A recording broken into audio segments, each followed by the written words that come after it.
Good morning, ladies and gentlemen. I welcome you this morning to our webinar in commemoration of the International Youth Day 2021. Thank you for joining, everyone. We see you, all of you have joined so far.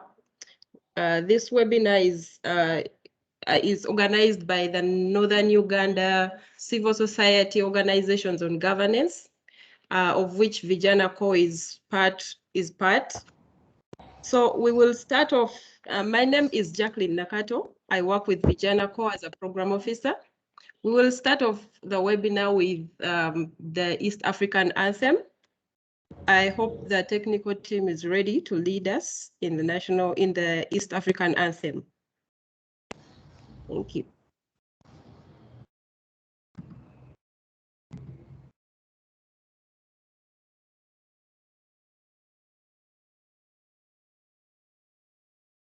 Technical team.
Mungu twaomba uilinde Jumuiya Afrika Mashariki, tuwezeshe kuishi kwa amani, tutimize na malengo yetu.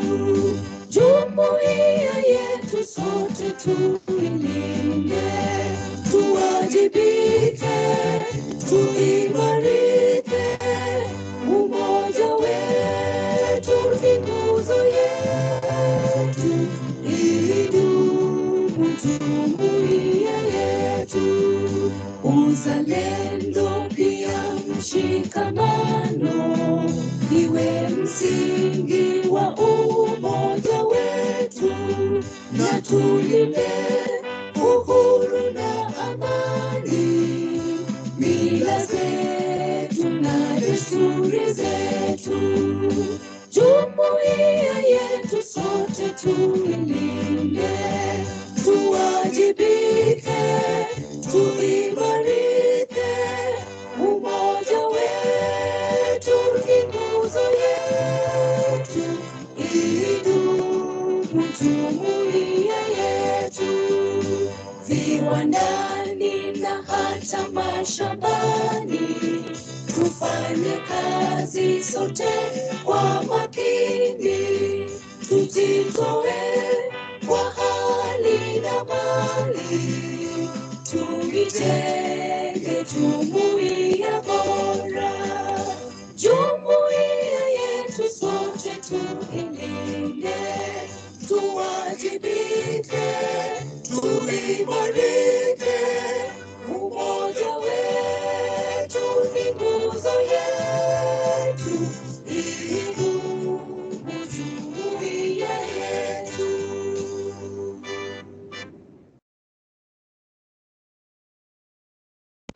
Thank you, the technical team, for leading us in the anthems.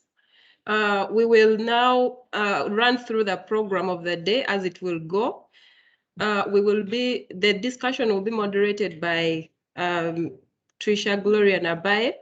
She's a resident research associate at the Great Lakes Institute for Social Sciences. The next item on the agenda is the introduction of the context and the background of the discussion. This will be led by Dennis Pato from Vijana Corps. This one will be followed by a panel discussion that will be moderated by our moderator. We have four members on the panel. The moderator will be able to introduce each one of them, after which we will break out into caucuses or breakout rooms where the moderator will guide us on what we'll be discussing in the caucuses. Following closely will be, after the caucuses, we'll come back and each group will present what they reached at, what they discussed in their caucuses. And then we will have a 10 to 20 minutes high-level summary of the discussions that took place in the caucuses and the panel discussion, and then a plenary that will be led by the moderator. We will have closing remarks by the Assistant Commissioner for Youth and Children's Affairs, and then we will have a closing prayer or a closing remarks. Thank you very much. I think I will now hand it over to Dennis Pato from Vijana Corps to introduce the context of the dialogue. Over to you, Dennis.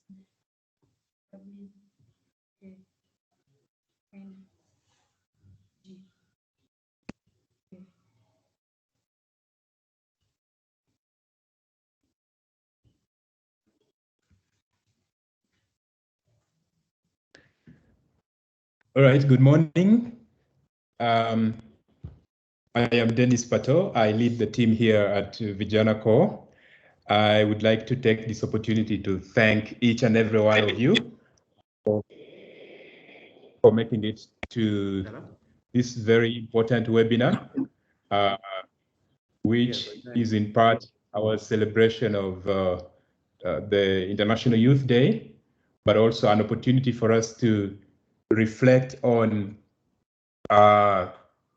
the potential of young people in this country, as well as the supportive or maybe unsupportive frameworks that either nurture or break those potentials. And so we are very excited this day as Vijana Corps to be hosting this event, which has been organized by the Northern Uganda civil society organizations on governance, which you will hear shortly about. My job here is to welcome you and to say that we are very excited. Maybe before I pass the microphone to a representative from the Northern Uganda civil society organizations on governance, I would like to state here that for us, the theme for today's celebration, which is, sorry about that. This theme for today's celebration or yesterday's celebration was conceived about 2 months ago. And when we conceived this theme, it sparked a lot of internal debate about relevance.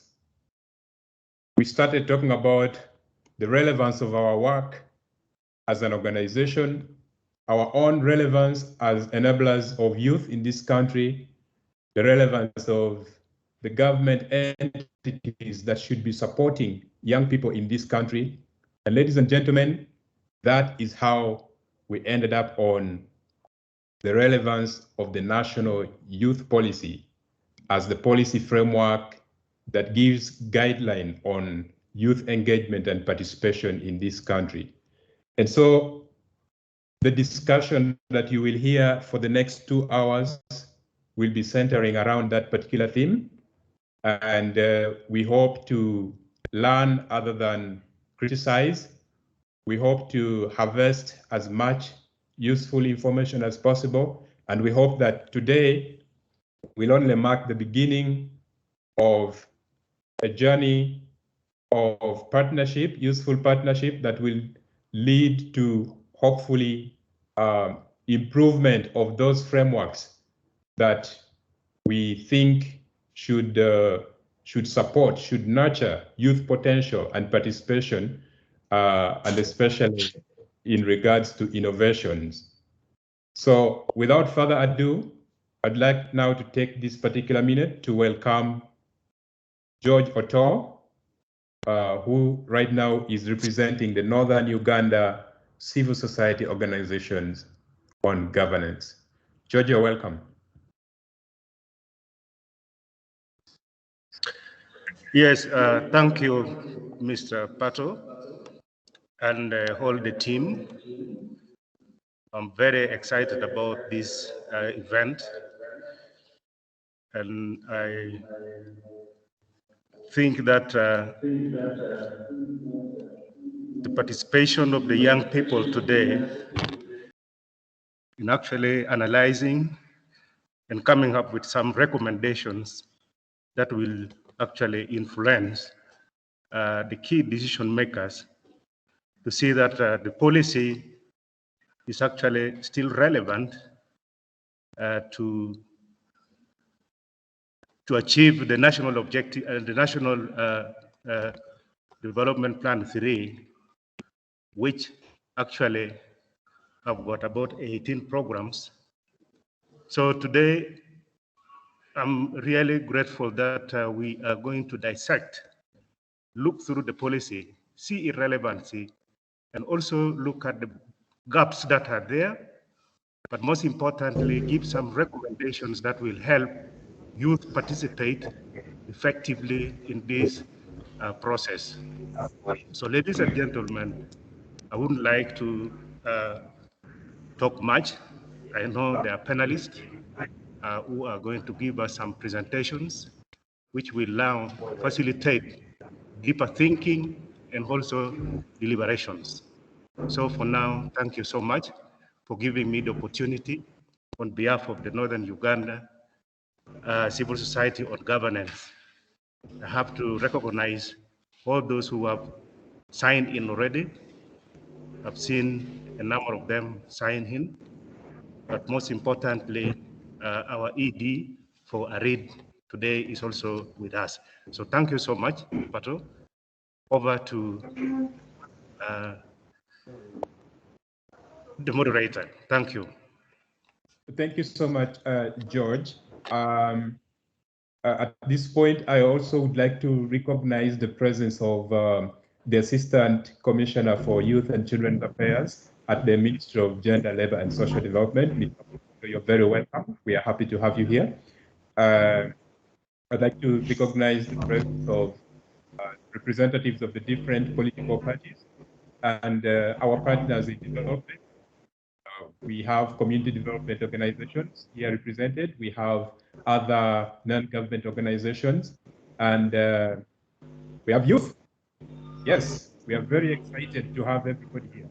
At this point now, I would like to pass the microphone to the person who is going to be guiding this conversation for the next 2 hours.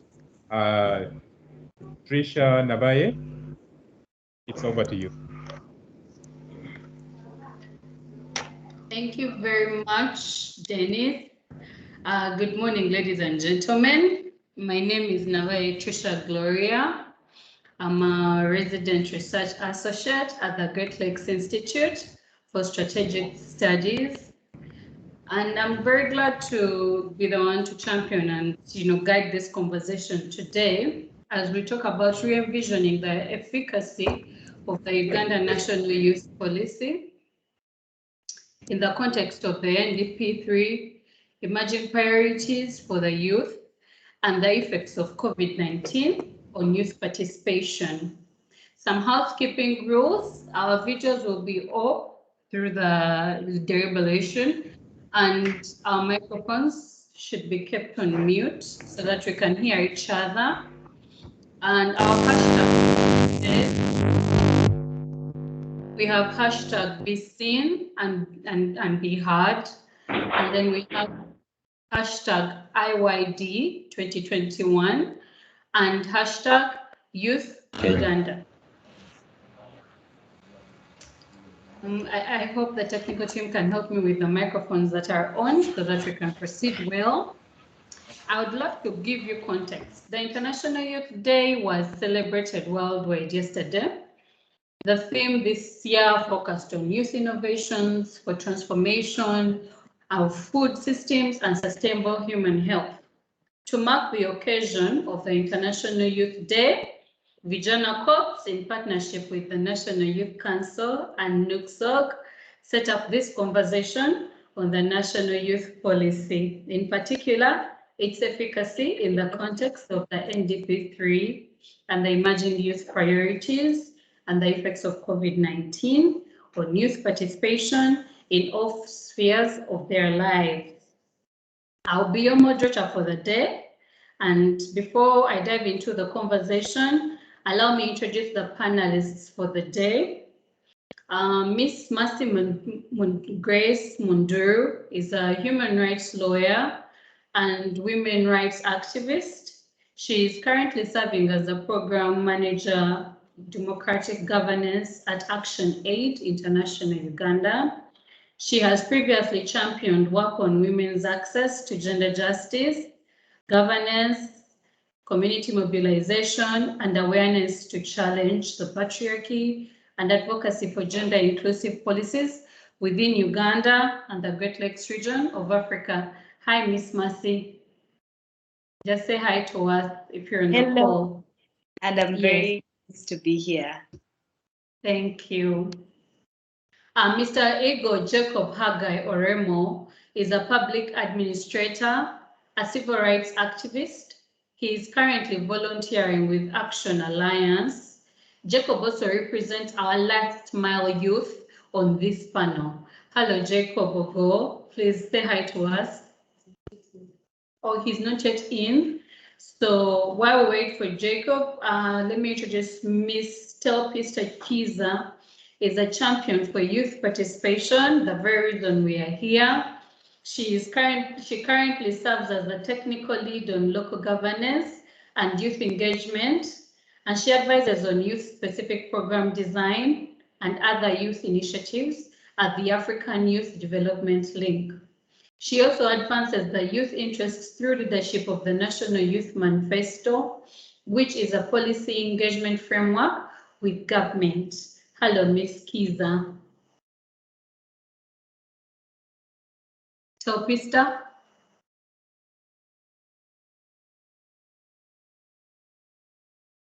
I don't know if she's on the call. I'll introduce the next person. Mr. Jacob Beyeru is the chairperson for the National Youth Council for the term 2020 to 2025. He previously served as the 3rd East African Community Youth Ambassador to Uganda and the National Head of the Debate Society of Uganda. He is a member of the African Union Youth Front on Coronavirus and a member of the AU-EU Youth Working Group under the Office of the African Union Youth Envoy. Good morning, Mr. Ayer. I'm hoping my panelists are on the call because then that brings us into the conversation. Let's get into the conversation and let me put it in context for my audience. The National Youth Policy is the official government framework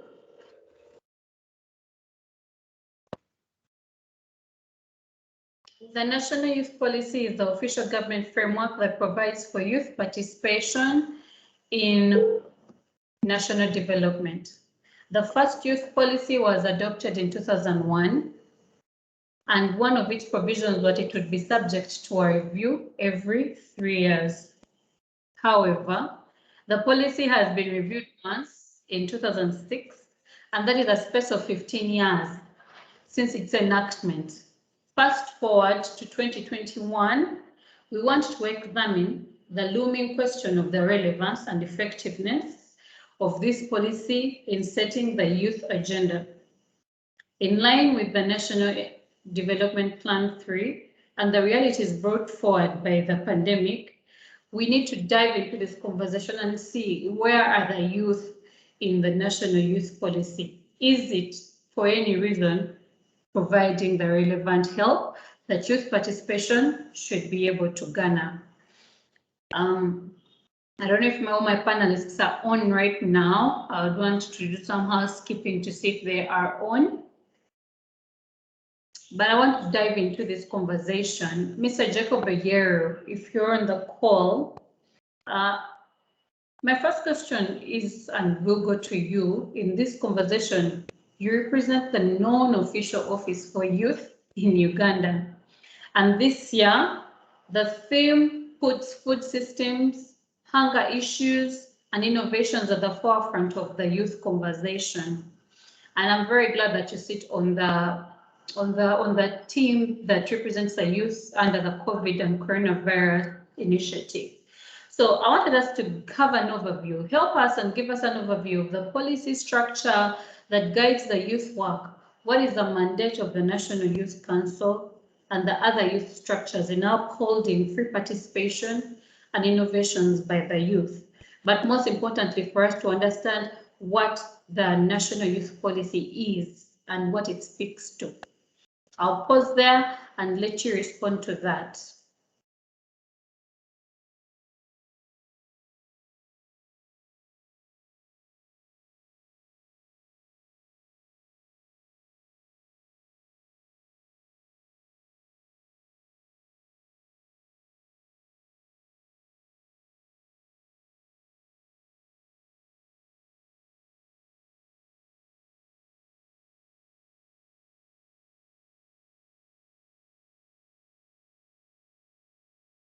Panelists, kindly check that your microphone is not muted.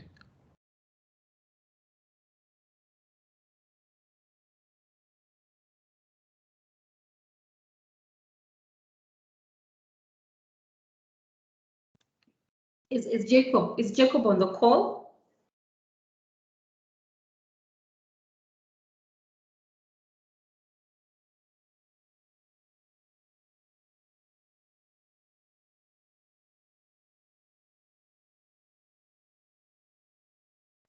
Okay. I'll pose a question for those that I see, the panelists that I'm seeing around, and then we can have context for how to proceed. I don't know if Mr. Jacob Ayero is on the call, but in that regard, I'll pose a question to Ms. Telpi Stakiza. Give us, in 2016, the Youth Manifesto was launched with a 5-year implementation plan, and the Youth Coalition on Electoral Democracy highlighted 5 key areas. Yes, please. You're not muted.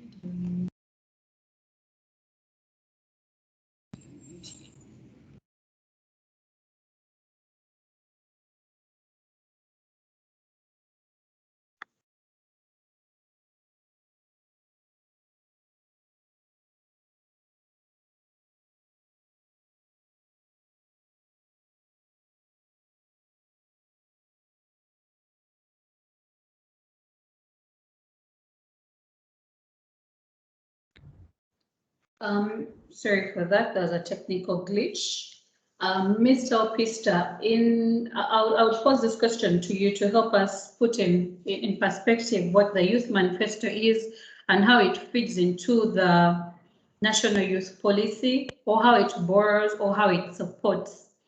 In 2016, the Youth Manifesto was launched with a 5-year implementation plan, and the Youth Coalition on Electoral Democracy highlighted 5 key areas of redress that the youth demanded and needed: jobs, health care, educational opportunities, sports and creative arts, and participation. In your view, are we winning in the move to support innovations and participation?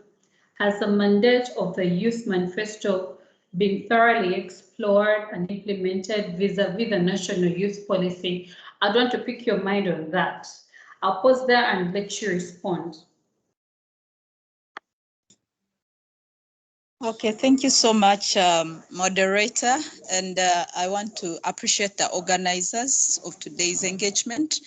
If I can put on my video a little bit, I don't know. Okay, I'm mute, I cannot, okay, so that is me. I'm going to turn off the video and then be able to speak. So thank you so much, Annette, for giving us a context of the National Youth Policy.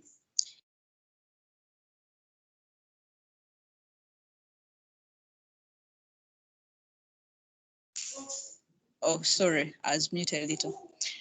To first give a background on the National Youth Policy and also bring it down to the National Youth Manifesto, is that we want to appreciate the Ministry of Gender, Labour and Social Development for putting together the National Youth Policy of 2016. I remember by the time I started engaging in youth work, we already had a National Youth Policy, I think 2001, but we felt that it really had some gaps. And so we went into the process of ensuring that it is revised. And this time round, the development of the Youth Policy 2016, I think, was consultative. At least the ministry worked through youth civil society organizations. I remember Uganda Youth Network then was taking lead in mobilizing us as youth organizations to have inputs into the youth policy. So going forward, when they launched the National Youth Policy 2016, we felt like we owned it up as young people. Put them there. Because we participated in the process and gave in our input, and our input was incorporated in there. And the beauty about the Youth Policy 2016 is that it has an action plan. So for most people, they usually look at the policy document itself, but this one also has an action plan, because for a policy to be implemented and achieved, it must have kind of like a technical document that guides it. So the National Youth Policy 2016 has an action plan to that effect that spells out what, who, when, and how. So I want to put there first and then bring it down to the National Youth Manifesto.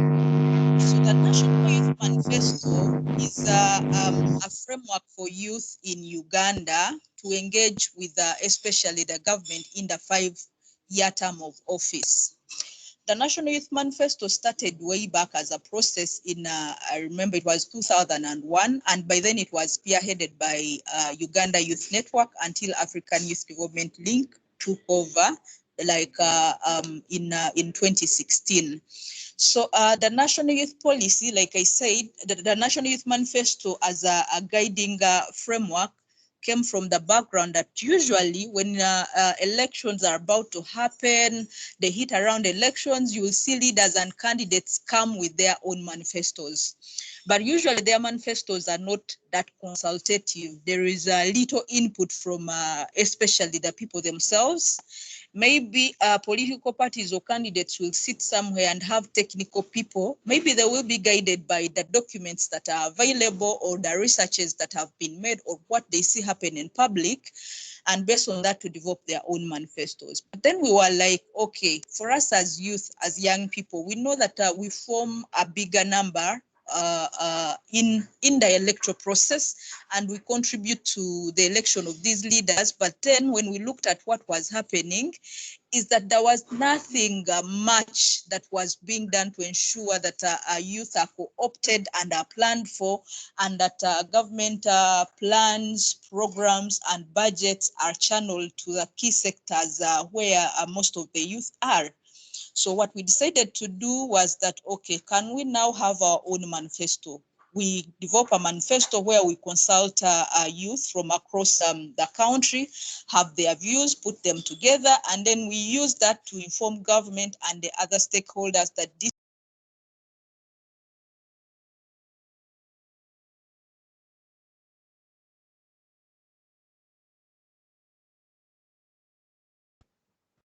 Topist, I think you're muted. I don't know if check to see you're muted. Sorry about that. I don't know how I clicked my microphone. So as I was speaking to the background of how we started coming up with the National Youth Manifesto, it came through a process of consultation of young people and youth across their country and in their diversity. Because when you talk about youth, youth are categorized in many categories. We have youth who are educated, we have the uneducated one. We have those in urban, we have those in rural areas. We have youth in the formal and the informal sector. We have youth with disabilities, we have male, we have female youth, and all these categories of youth have their special needs that we need to take care of whenever it is that we are developing a policy, a program, or any plan. So going forward, that is where we came from as youth actors and started developing the National Youth Manifesto. But definitely, it is developed alongside the guiding legal and policy framework of the country. And in this case, the National Youth Policy informs the National Youth Manifesto. So today, I think I will speak towards the current manifesto that we have. We have a manifesto 2021 to 2026. But now to answer Annette's question of whether we've been able to achieve or make strides in terms of the National Youth Policy towards the implementation of the National Youth Policy, is that in the first place, what we prayed is being able to reach out to the young people or youth across the country to have their input incorporated into the Youth Manifesto. Because now, if we have it incorporated, then the manifesto document is used by various stakeholders to develop their own programs, both especially civil society organizations. They are able to pick from that and be able to fundraise and come up with programs that address some of the key issues that are highlighted in the National Youth Manifesto.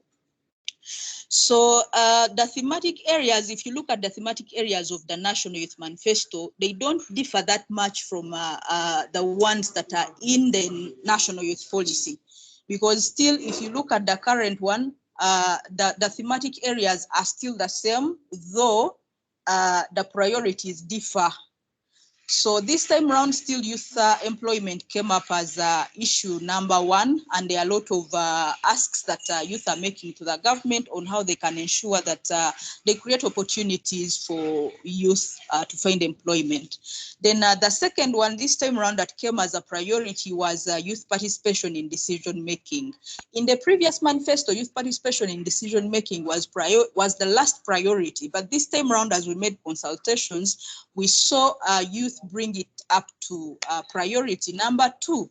And why did it come to priority number two? I think because of what was happening. You saw the vibe that came around with the 2021 general elections, where youth really came up to participate as candidates who wanted to be voted into offices, but also as agents and also as mobilizers, and playing quite many roles to participate in the electoral process. So that is why we think youth participation in decision making came as a priority number two, but then also youth wanting to be included in the key processes of government so that they are able to influence government actions, plans, and programs.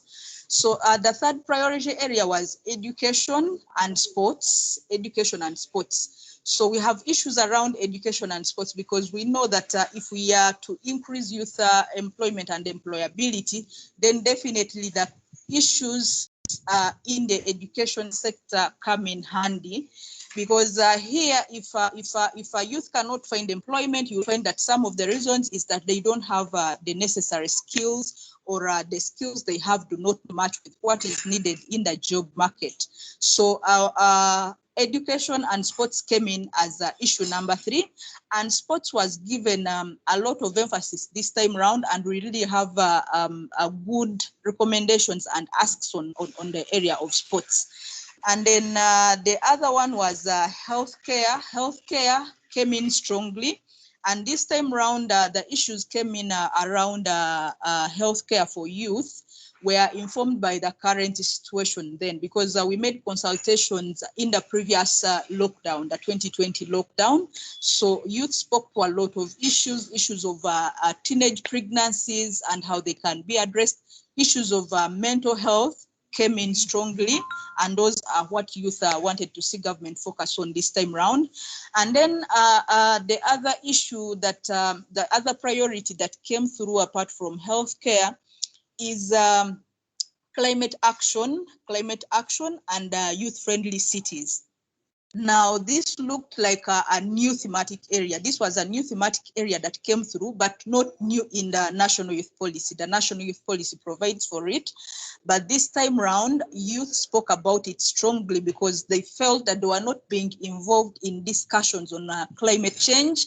And yet, the fact is that they are going to be affected, mostly them and the future to come. So they felt they needed to be involved in taking action on climate change, but then also influence the decisions that are made in cities. So that is why they also talked about youth-friendly cities, given that the context then is that they had launched cities, but they felt that even when you look at Kampala as a city, the spaces that were there for youth were being turned into other things and all that, and that they were not consulted as youth on how they wanted their cities to be like.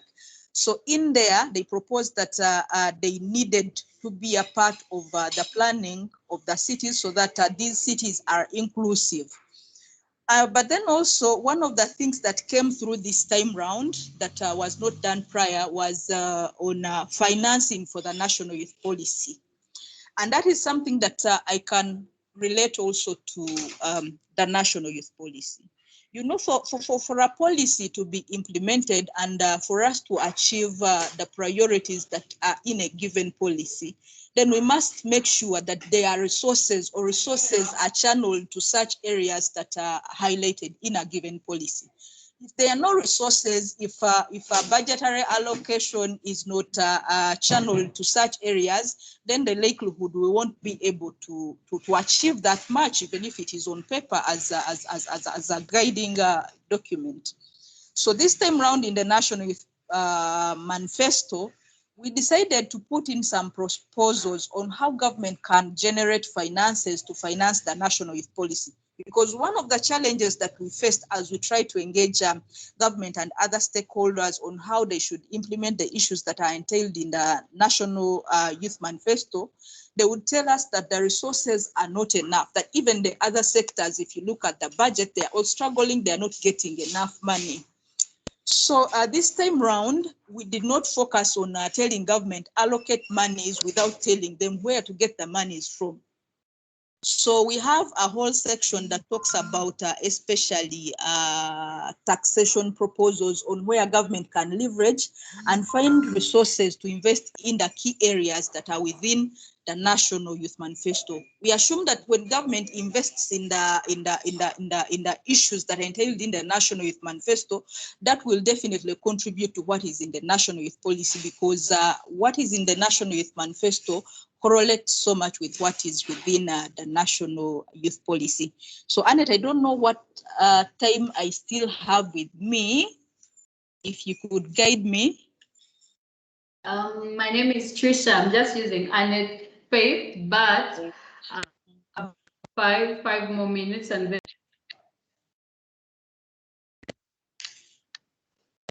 Okay, I don't know. Trisha, you're breaking, but it's okay. I have 5 minutes remaining. Okay, so in terms of us being able to achieve is that the problem that we all faced as stakeholders and actors working for youth, both civil society and government, is that we've not had a good coordination mechanism even before. So we have not been well coordinated to be able to channel all our efforts and resources towards the key areas that are highlighted within these policy documents. But the beauty about that is that I think this year, the Ministry of Gender launched, I think, the coordination mechanism. And going forward, if as partners, if we all work towards ensuring that that coordination mechanism works, then we might be able to achieve some of the things that are entailed in these policies. Because if you look at youth programming, is that government tried to launch some programs that target youth. But when you look around through the different ministries, departments, and agencies, you will find that each one of them at least has a component of monies that goes to youth.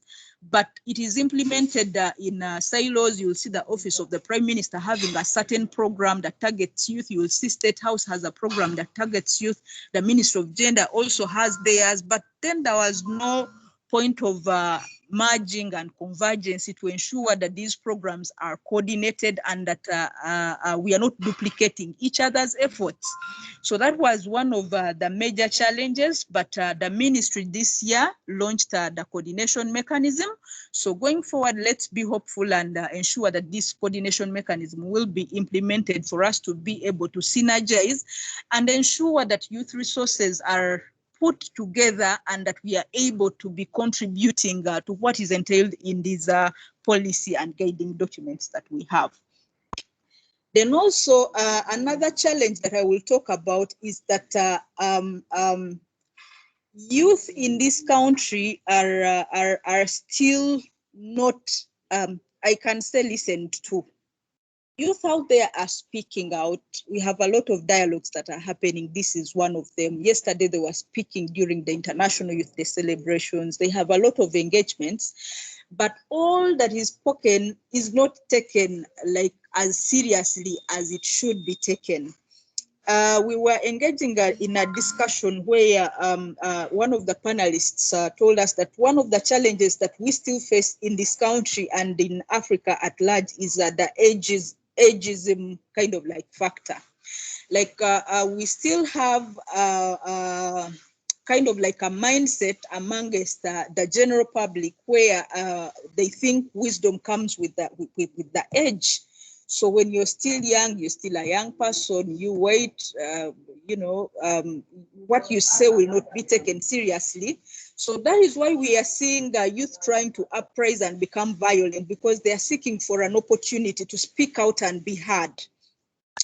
So that is something that we had not achieved in a while. That whereas we even have structures, youth structures, we have the National Youth Council structure, you have it right from the village level to the national level. You have us as youth organizations that are trying to ensure that youth voices are heard.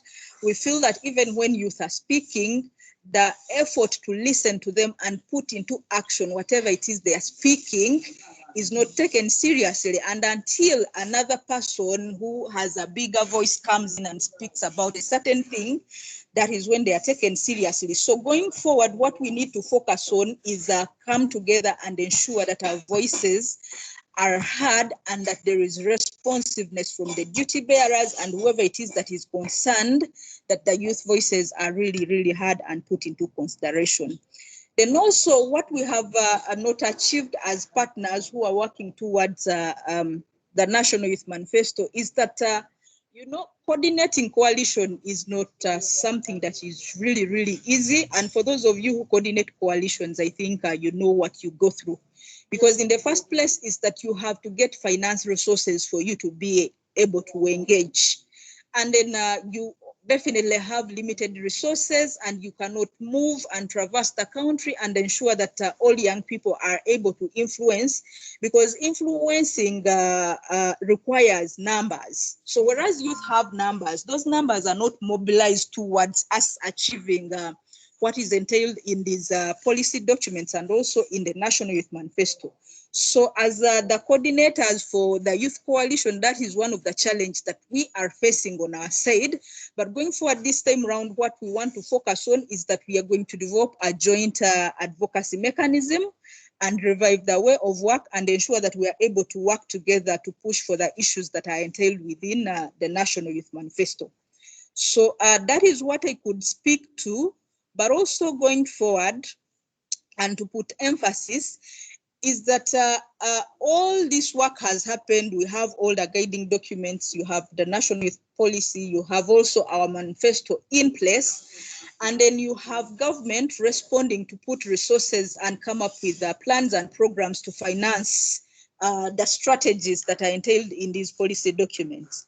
But one of the challenges that we have found is that usually the resources and programs that come to help out youth and to target youth are channeled during times of politics when we are into elections. Like you have seen for most of the programs, if you remember, the Youth Livelihood Program was channeled at a time when we were in for the 2016 general elections. And if you look at programs like Myoga, it came in still when we were in these elections. So most of these programs are taken as, you know, a government donation. I think government is rewarding us for being able to vote for them or to participate and mobilize for them. So usually youth and even the other people, the citizenry don't take these programs seriously because of the timing that the programs are launched. I remember when the Youth Livelihood Program was launched, we were working somewhere in certain districts and we were able to engage the youth, but most of the groups that got money at that time, within 6 months, no youth group was seen, you know, progressing in terms of they have something to show up that they've done this. And when we engaged most of them, they still told us, for them, they thought that government was giving them a reward for the efforts they put in to mobilize votes for them. So we really need to go back and look at when we launch the government programs and where are we channeling the resources. And then I can also talk a little bit about some of the things that government doesn't look into. Issues of taxation. We were talking to youth. Most young people are trying out. They are trying out businesses. They are trying out ventures. But all of a sudden, if they get in there, then the taxation, the licenses they are supposed to pay, if you look at the rent that they are supposed to pay, and also look at the cost of production in terms of the high fees of electricity that they have to pay, all that makes their enterprises and their businesses not to survive that much. So going forward, if government is putting up programs that are aimed at, implementing these policies, they should also look into the operating environment and work on issues like taxation and also issues. I had the president the other time also complain about the electricity that we pay. I think it is too high. So the president spoke about it. So hope this time around, they won't just, launch programs and give people money without working on the environment these people's businesses and enterprises are working in. So that would be what I can say as of now, but I'll be grateful to respond to any other issues coming through going forward. I thank you. Thank you very much, Topista. And you really gave us a push into what we then should be thinking about. Because if the 2016 National Youth Policy had an action plan, and it was meant to guide the implementation of the National Youth Policy, I beg to believe that then our efforts should be that we can look at the action plan and see how far we've covered and where we are in the moment. Allow me to go to Jacob. Jacob joined the call. Maybe just for those who missed his introduction, Jacob is the chairperson of the National Youth Council and for the term 2020 to 2025, and he sits on the African Union Front on Coronavirus as a member, and he is also a member of the EU Youth Working Group. So if anything, for the questions that came from what Topista shared, I would believe that Jacob would be in position to help me, put them in context. Jacob, this year the theme for the International Youth Day was on food systems, hunger issues, and innovations at the forefront of the youth conversation. And we know that the young are pushing and creating forces that are advocating against hunger and championing innovations in the food systems against the challenges of the pandemic and climate change. And that's that's a point where I want to come in and ask, with the Youth Manifesto and the National Youth Council, how do we then partner to make sense of the youth work that is available? What's the mandate of the National Youth Council and the other youth structures in upholding this participation and the innovations that are coming up by the youth? So in that regard, I want you to help us understand much or anything else, the implementation of the youth policy. Can the action plan be able to, can we sit down and evaluate the work that has been done under the National Youth Policy using the action plan of 2016? But then also to speak to the future, can we then, in need for partnering, can we then start to think about what the future should look like for youth in general? I'll pause there and let you respond to that.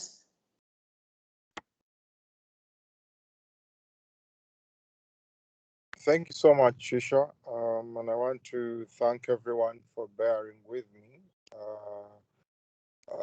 as I joined the call late. I apologize for the unexpected turn of events on my side that caused me to join late.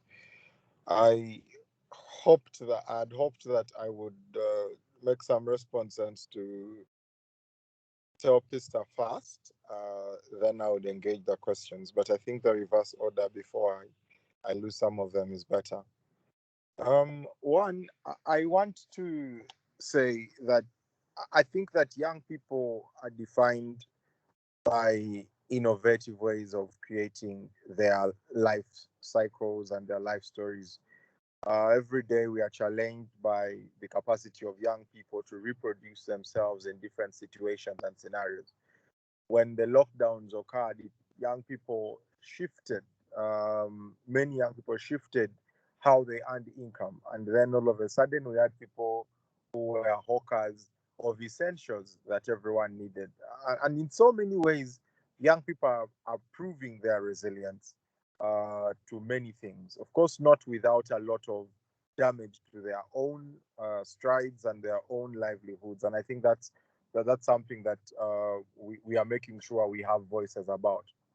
Now, with regard first to the theme of this year's International Youth Day, I do not agree with anyone who thinks that the country's area of comparative advantage is not the same as the country's biggest potential for development.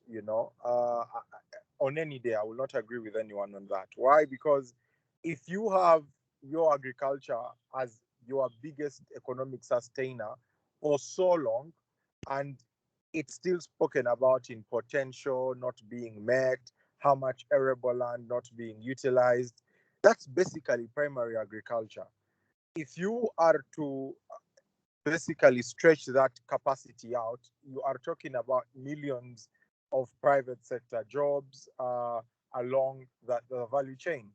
Yesterday, we had some sort of debate with the president with regard to whether we should have a specific fund for young people, or now any fund for the people of Uganda is anyway a fund for young people, because we say the country is young, it's one of our youngest, and there is a contradiction in insisting that the country is young, but if you're doing something for the people, the young people need some specificity.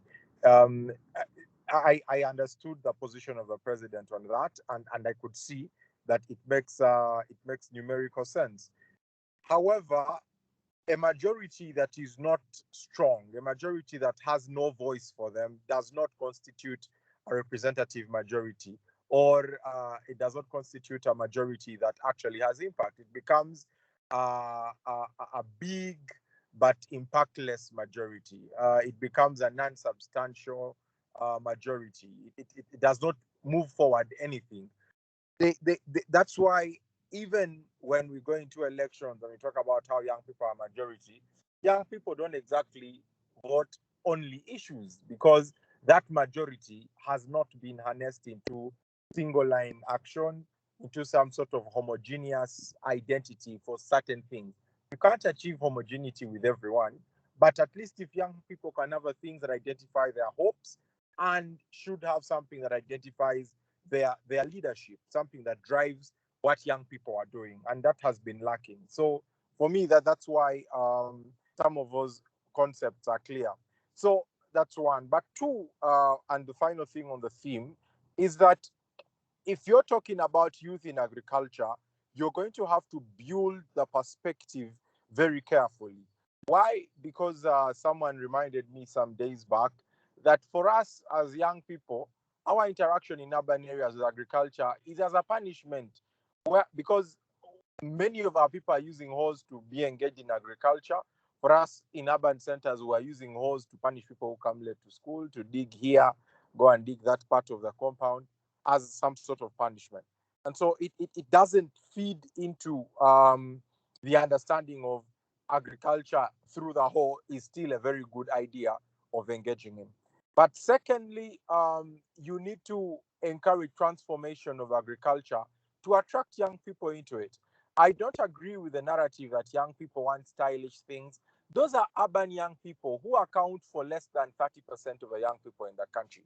What young people need to see, what they want to see, is that this thing brings money to you and to your pocket, and that money will be able to feed all the immediate desires and you know, qualms of being young. You want to have some music playing in the background. You want to feel good about your day. You want to move out with the boys to the center in the rural area.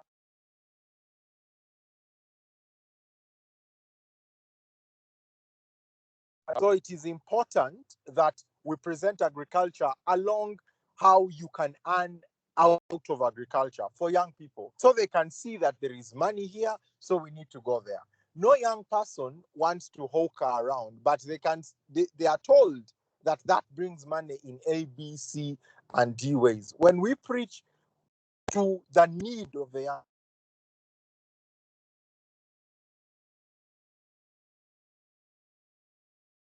culture, we are in terms of the second area now, which is in terms of what we as youth leaders can represent. I think that one of the things I've learned in recent days is that young leaders, especially those of us at the helm, are always going to have to find the middle ground between the politics and the necessary leadership. In the last 2 weeks,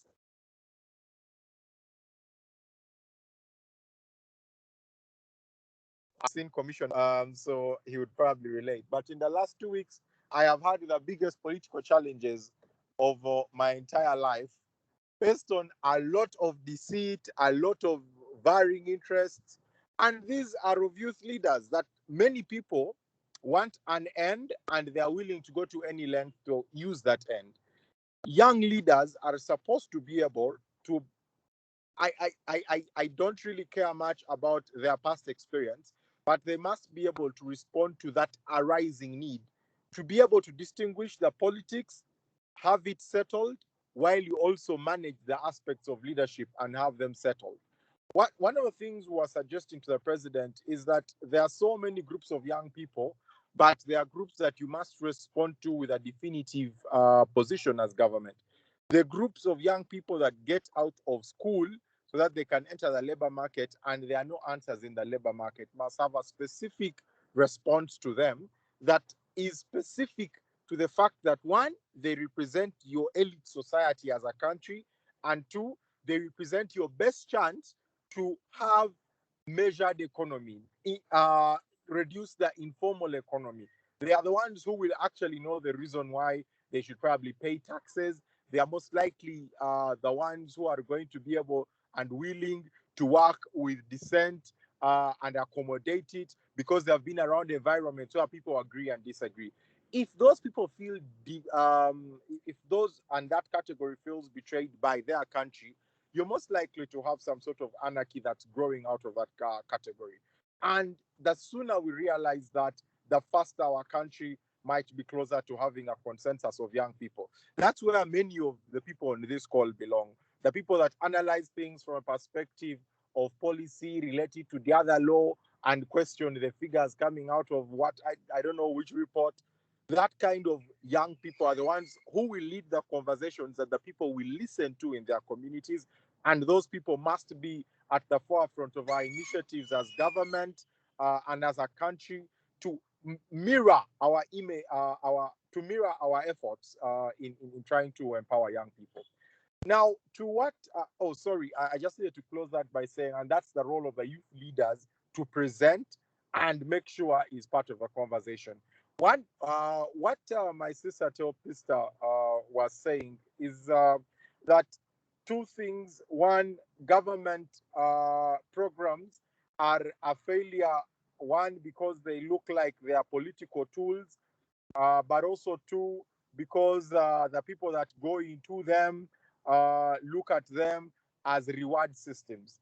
So, in my opinion, I don't think that there is legitimate. I don't think that there is legitimacy in saying that the biggest programs should not come at the most political time. I think government programs are entirely political programs. They form part of the political program and the political interests of a country. Every politician, every leader in a political position is trying to have impact on the people in the best way they can and with the best beliefs they hold. Usually, that is achievable through your programming. That's why bills, supplements, policies take a lot of debate wherever it is in the country, because everyone knows that a position on this bill will influence the politics in one way or another. And no political party is existent, or no political actor is existent to get away from the scene. They are not really trying to say, I am making a contribution so that you don't remember me. And that's why timing works perfectly for politicians after that manner. So in conclusion, I hope that we really don't look to when programs come. We look to how they are coming and whether there is effectiveness after they come. For me, that's the most important thing. If a program answers a necessity, and that necessity has been identified through various channels and various advocacy institutions, then that program is a welcome program whenever it arrives, because anyway, where else would it arrive from if not from political actors? So if we have a cycle of 5 years in an electoral cycle, and that is when we get the biggest policy inputs from them, then perhaps even our advocacy should focus on ensuring that every cycle presents a response to the necessity that we have identified. Because it is, and I've also appreciated it, that I understand that the International Youth Day is a day when I'll have the most time with the biggest audience listening to my interaction and our interaction as leaders of the young people with the president. So if I don't present the issues there and he doesn't respond to them there is not going to be a more legitimate interaction for the young people with him that represents their most pure voice. And that's how I think that policy interaction should also have some sort of review, and advocacy should target a lot of politically mindful sentiment. It's just like saying there's an International Women's Day, and on that, the days leading up to the Women's Day, we are not careful enough to make sure there is commitment on the part of government or the Ministry of Gender to respond critically and sustainably to necessities of women. I think that would be a mistake. Thank you very much. Finally, I was going to close. Finally, the second thing that my sister Teopista said is that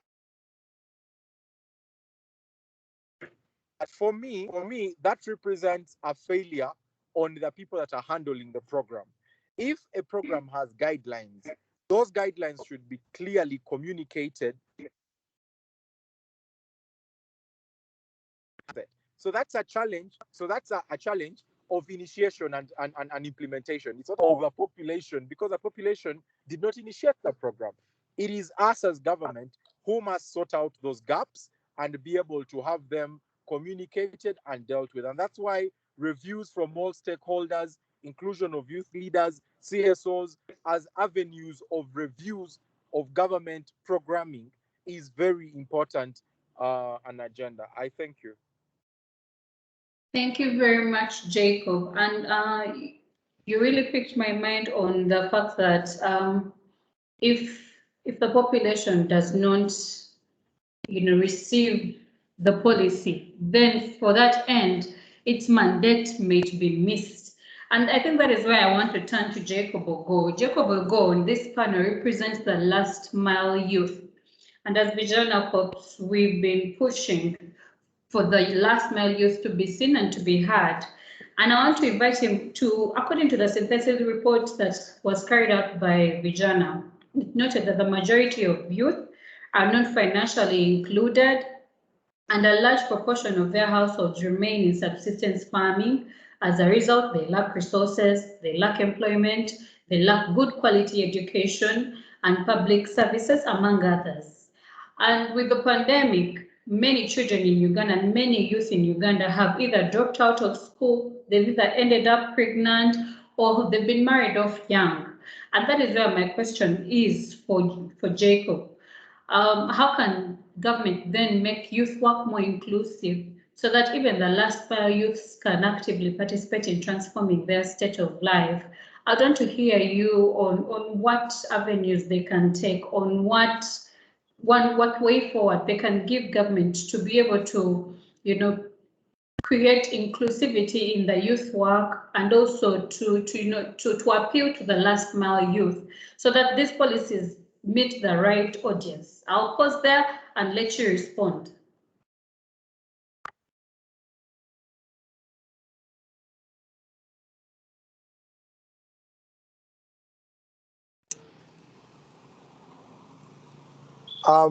Trisha, is that for me, Jacob Beyeru, or for Jacob Ego? It's for Jacob Ego. It's not for you, Jacob Beyeru. I think he needs to unmute himself. Yeah.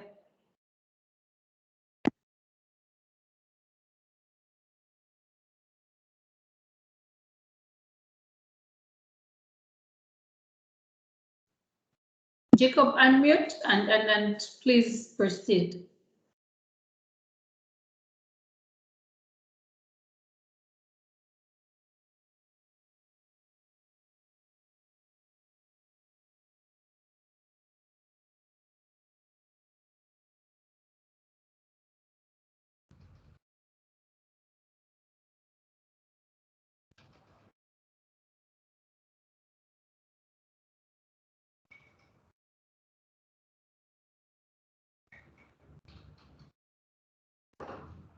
I think Jacob Ego is having a technical difficulty. I'll get back to him. Maybe let me go to Mercy. Mercy, while we're having this conversation, one thing kept coming back to me. Do the answers that we are seeking have, the ulterior of gender sensitivity? And I want to come from where everyone is coming from, the angles of everyone has been coming from on inclusivity, on whether the answers in the labor market speak to all stakeholders, and putting you in the driving seat of change. What recommendations would you give to address the challenges of inclusivity, especially in light of gender sensitivity, the sector-specific responses that are needed to be able, to have gender parity, and if, in this case, the National Youth Policy can address the overarching issues of masculine dominance in the sector that envelops the youth planning, the youth leadership. In order for us to address these parities in the sector, I'd want to pick your mind on that to help us, put perspective to where then do we draw balance, that while we are working and while we're planning for the youth, we are very gender sensitive in each sector and in the policies that we make. I'll pause there and let you respond.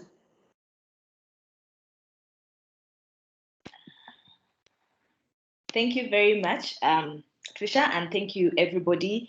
I joined the entire world of young people in commemorating the International Youth Day, and I'm very honored to be commemorating it alongside young people and their organizations. There is no better time than now for us to have the kinds of conversations that we are having now, specifically looking at the efficacy of the youth policy. I've been listening very keenly to the discussions that we've had, and the previous speakers have done very well in articulating issues around the youth policy, but also the National Action Plan in that regard. And throwing light here and there with the National Development Plan 3, and seeing how responsive they've been to the needs of young people. I must first of all give a context to why we have a gender lens to this conversation. I think by now we all know that it is very clear that we do not live in a very gender just world. Neither is our world equal or our society is equal. We have very long-standing patriarchal systems and power dynamics that enforce the view that perhaps young girls especially and women are secondary citizens, especially when it comes to decision-making spaces, and these very norms in our societies also do decide how our governance structures work. They determine how our policies are structured, and also they determine the responsiveness of our policies to the needs of young people. Of course, when we talk about young people, we're talking about, both young men and women. And that means that with every element of our policies and any legal and policy frameworks, we must be taking care of the needs of both the young men and the young women. And so we cannot afford to be blind to the gender injustices around us and the inequalities that we exist with. And having given that background, I will now delve into, just giving a snapshot of the national youth policy and how gender responsive and inclusive it is to the needs of young people. Ultimately, our national policy is quite responsive, and I do this in acknowledgement of the fact that not everyone on this call may have had the opportunity to go through the policy and or even reflect on the different dimensions that are being presented today.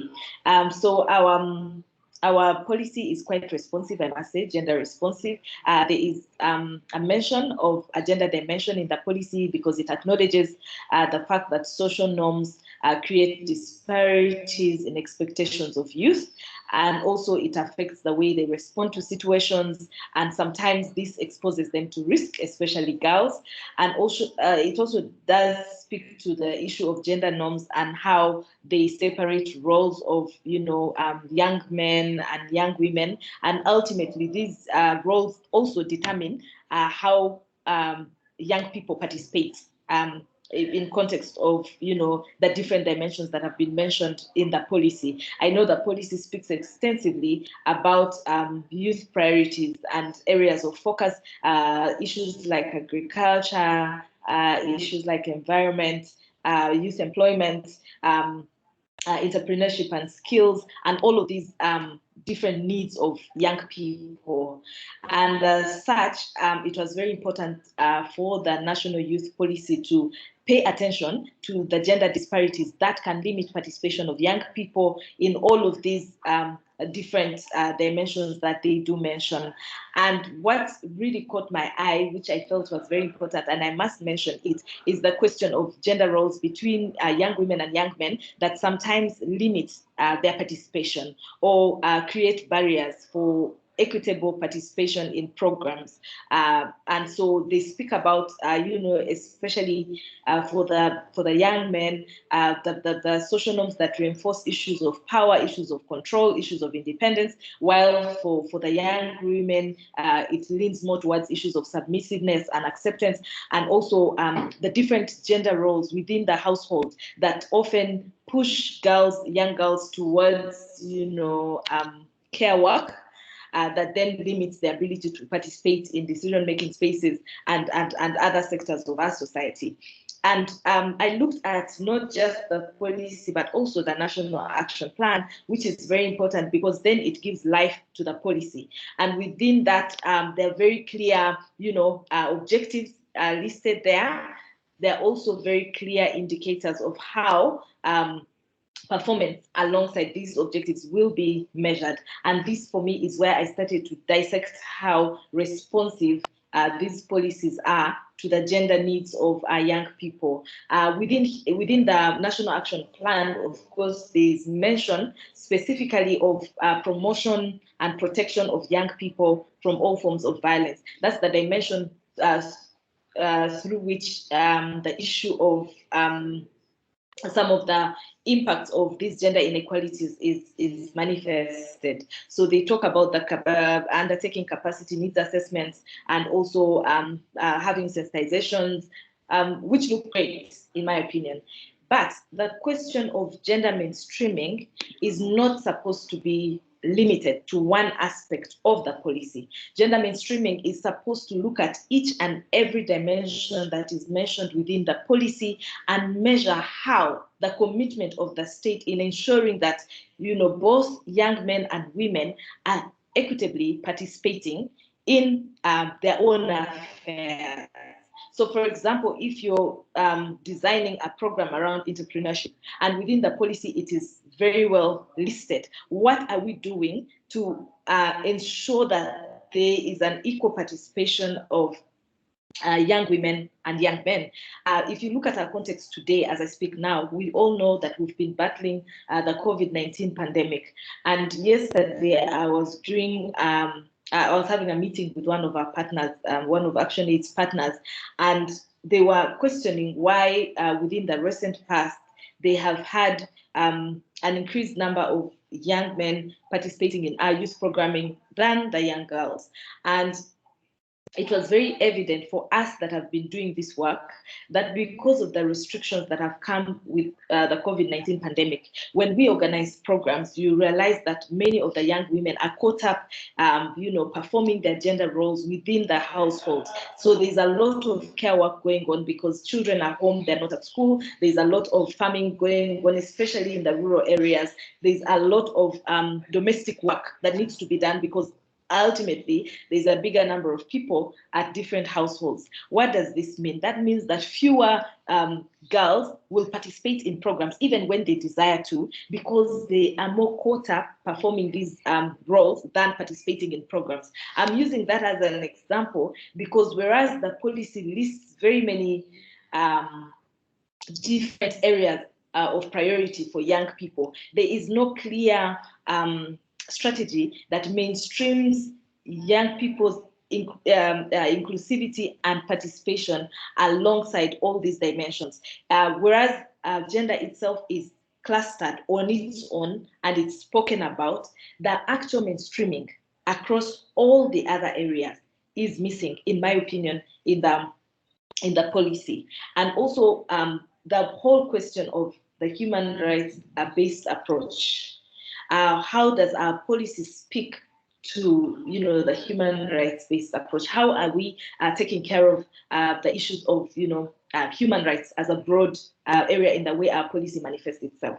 Because ultimately, if you look at, I'll just give an example of perhaps promoting awareness, information, communication, and technology amongst young people. We are aware that as technology advances, there are also new forms of crimes that are emerging, especially technology-based crimes. And as this happens, that means that even while we draw strategies to promote youth participation in these areas, we must apply a human rights-based approach and ensure that we are taking care of potential rights-related issues that may arise as we advance this particular area of youth priorities.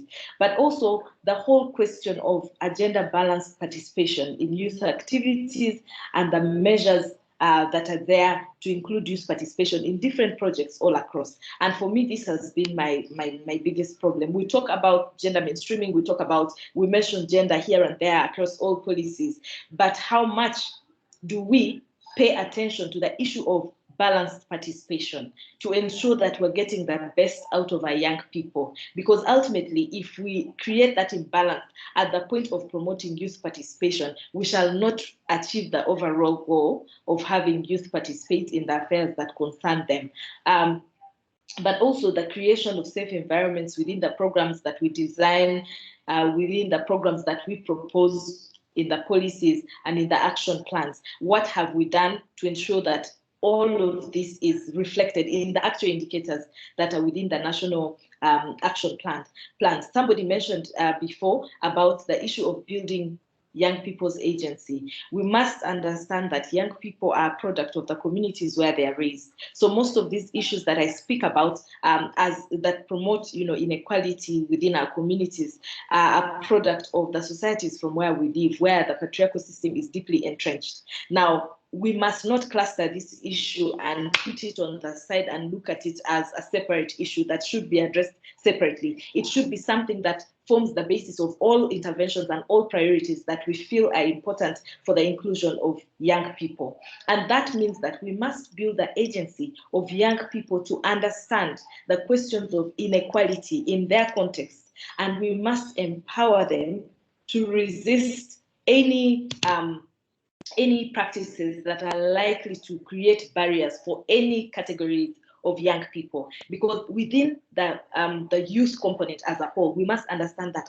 the youth question is a diverse question. So we have different young people involved within the different youth movements. So there's a lot of diversity, right from tribe, ethnicity, sex, and all of these things. So when we're building the agency of young people, we must build their agency to understand that they have a role to play in ensuring that they create an equitable environment, even as they pursue a collective agenda for young people. What happens is that we already create these inequalities in the way policies are designed. So as such, at the point of actualization, that inequality further fragments the very fragile environment within which young people live.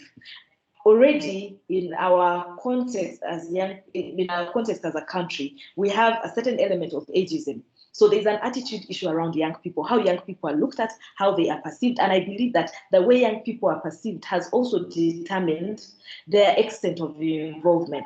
The previous speaker had spoken about the previous speaker had spoken about the fact that there are very many programs that have been designed for young people, but oftentimes how these programs are implemented, how inclusive they are, reflection of youth voices within these programs has been a very great hindrance for youth participation, which I do agree with. And now, a lot of that happens because there's an attitude problem. There's a question of ageism that is used to measure how capable youth are of driving their own affairs. Whereas they can be very good priorities designed for young people, the perception that young people cannot drive their own affairs still is present in the way we are governed. It's very present in the way programs are designed and how programs are controlled and implemented. So young people become like passengers in a bus that belongs to them. So you'll find that people that are not within the youth movements and people that do not have an appreciation of the different dimensions of youth issues are driving a bus containing young people to a destination for young people.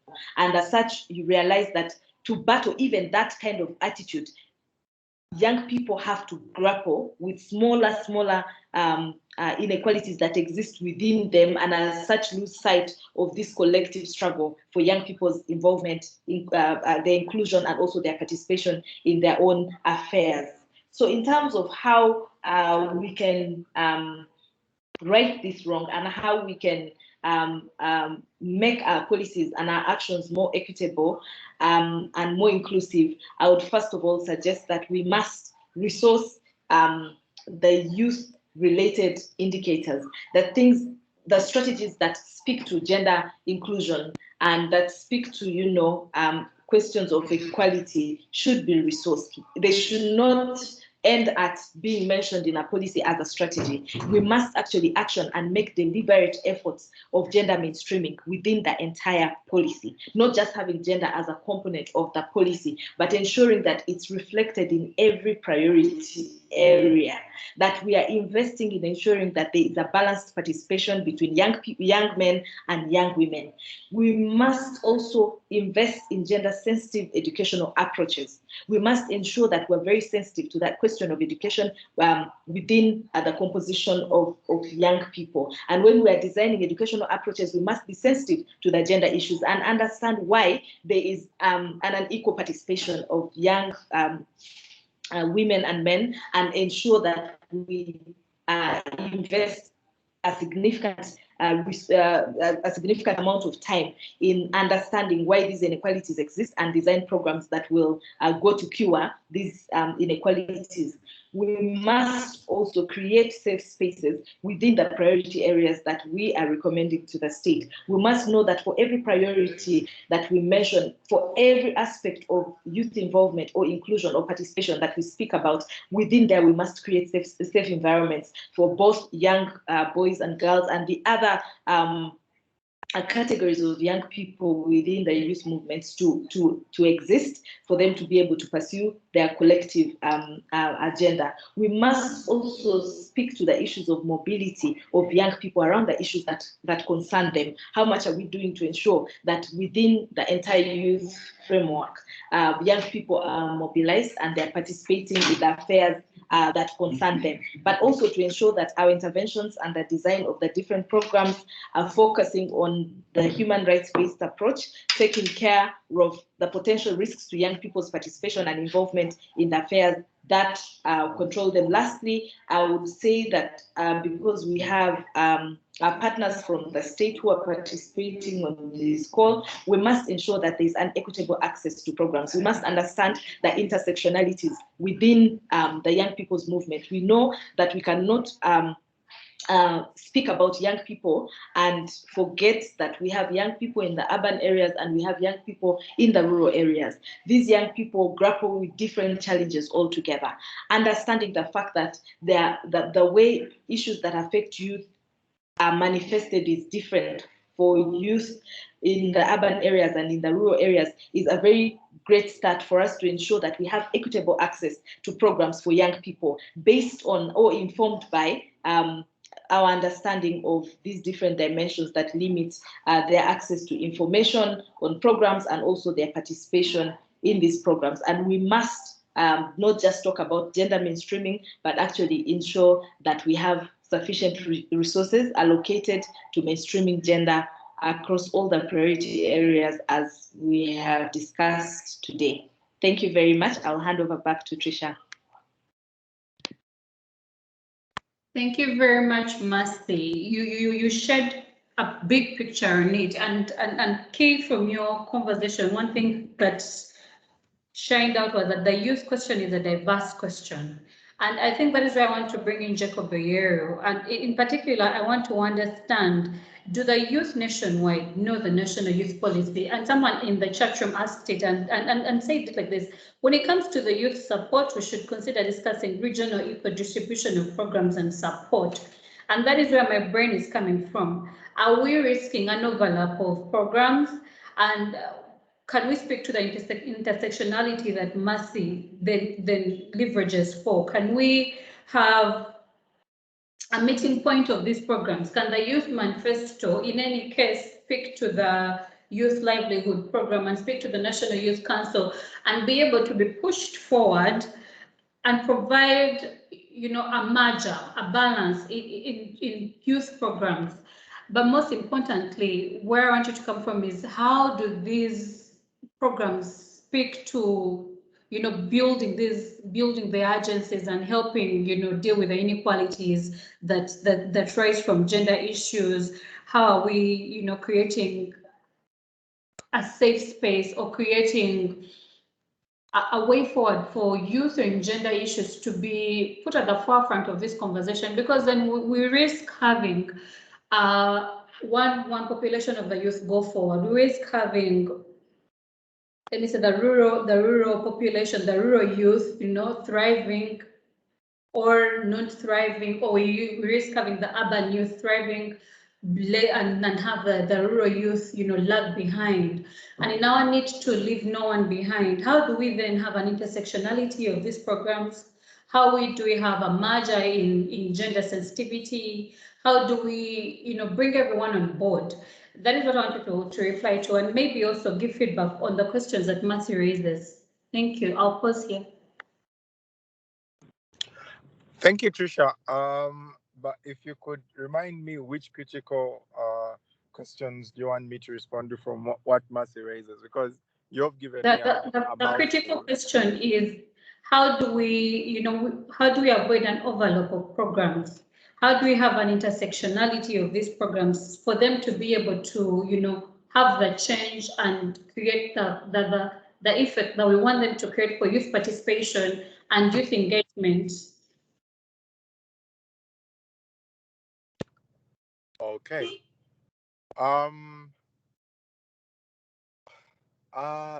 Okay. There are a couple of issues here. One is on how, I'm going to generalize it, civil society work can influence government policy. I think it's really about joint undertaking of advocacy issues and policy issues. I think that when you say, for example, that you have a youth manifesto at civil society level, and government also has something different, it would be important for the two of you to see how those two synergize, to say, okay, this is what civil society has, what in it is relatable to what government has, as also civil society looks at the same, such that there is complementarity in terms of what everyone's effort is. However, if it is a contest of which document is more authentic, it's going to be very, very problematic, especially to the young people, because there'll be a sense that government is shrinking this space of civic action based on one document or the denialism of one document. And on the other side, there is these guys think they are the only wise people. How did they come up with a document without consulting us, and so on and so forth. The middle ground is ensuring that when you're having a conversation on the,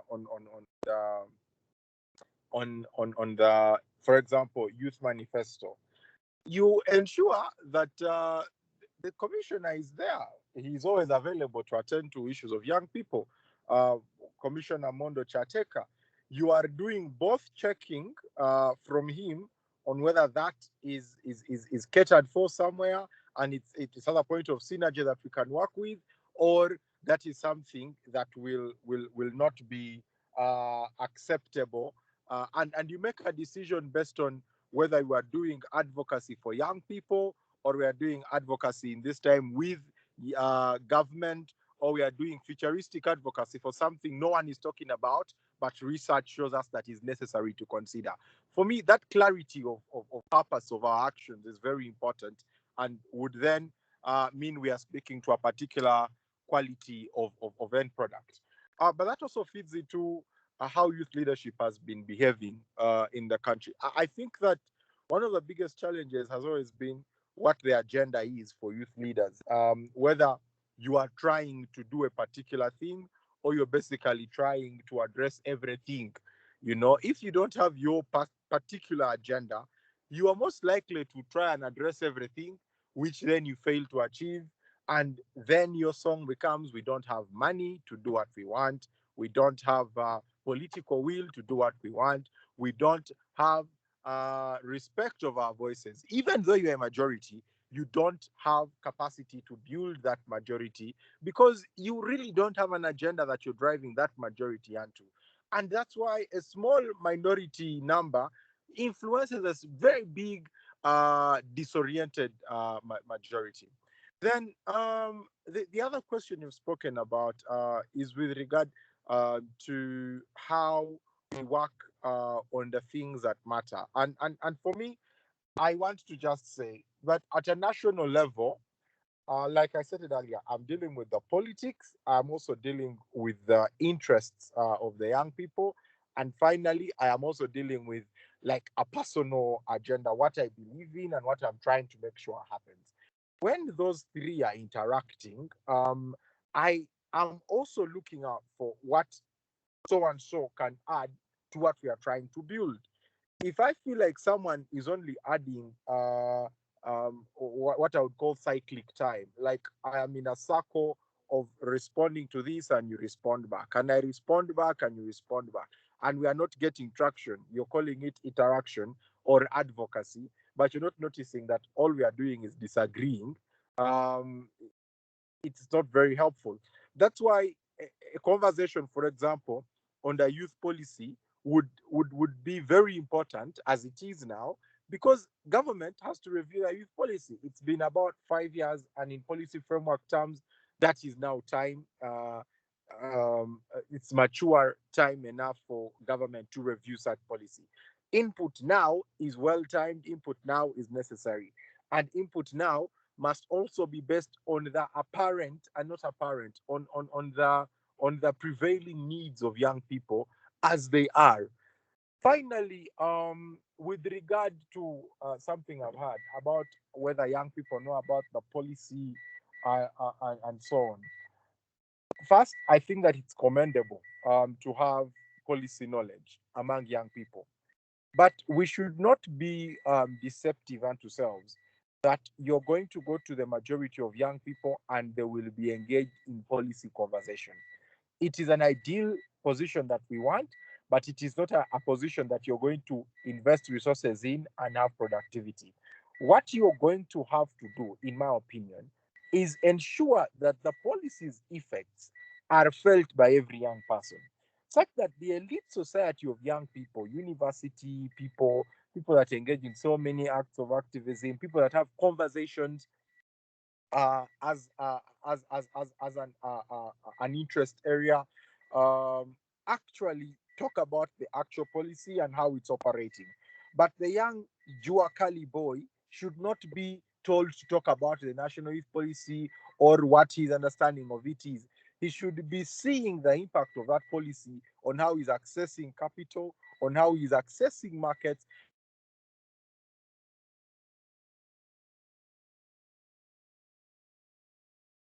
and then he will say that either government or whoever it is that's acting on their behalf has helped them. They are not interested in what the policy says.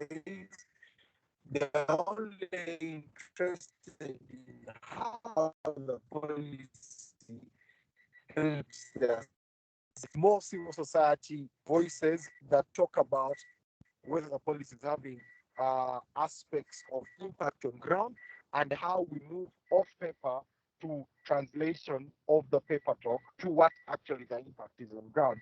Because I can tell you for sure that if the policy is, for example, talking about youth and health or youth and agriculture, and the action plan says that something like youth and agriculture only has an allocation of about 19 million, but then an area like youth and ICT has an allocation of maybe 200 million, you are going to end up in a situation where young people are not being dealt with in terms of how much opportunity they have in agriculture and joining it, but they will be dealt with more in terms of how much actually computers are very important and ICT is very important.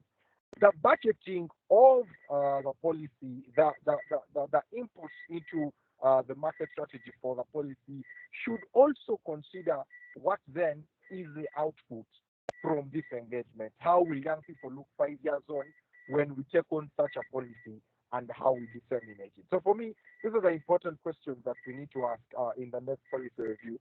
I am seeing that the commissioner is here. I am actually hoping he is actually here and hearing me, so that we can see that in the next conversation, this is something that we are looking into and questioning actively to now say this is how the policy will affect this group, and we track that level of engagement. Finally, Trisha, I would like to respond to what you said that came up from Mercy.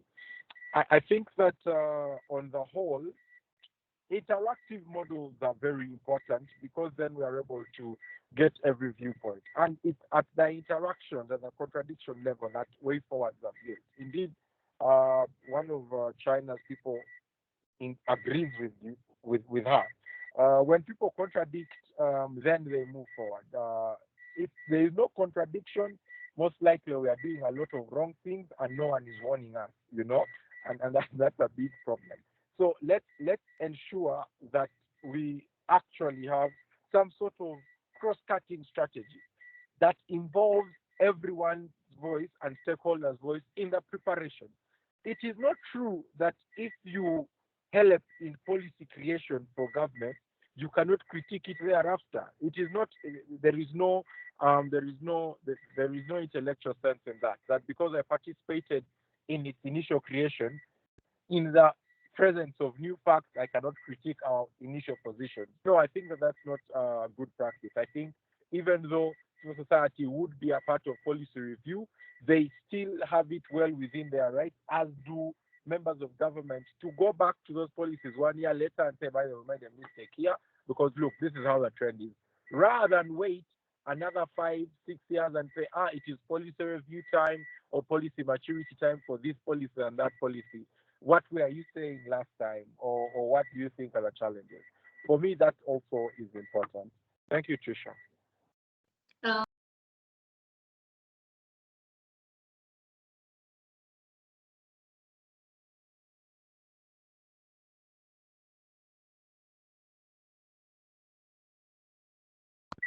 Trisha, I don't know if you're speaking. We can't hear you. Oh, okay. Thank you very much for that. If I hear you right, you seem to be suggesting that it is impossible for government to have advocacy for these programs as they happen, but it's very important for the last mile youth to be able to see what is happening and figure out that the impact is being felt. But my concern then is, isn't it possible that while we assume that these programs are working, the youth are not seeing it, and it is very important for us to review them before actually the time that we've set for them to be reviewed? Is it possible that there is a loss in communication between government and the youth? The youth are not seeing it because it's not working, and government is taking long to review them because for some reason government believes that the youth will understand them. I don't know. You could respond to that. Thank you. I agree with you that it's if something is not being known to people, it's most probably having a problem, especially if it is supposed to engage people. But it depends on what we're talking about. If you're talking about a policy document does not usually have actions in it that then take to the field. That then becomes a program, in my understanding, and that program can be one that you implement. I'll give you an example. We don't have a youth livelihood policy. We have a youth livelihood program that's guided by a particular policy environment. The young person, our success would depend on what the youth livelihood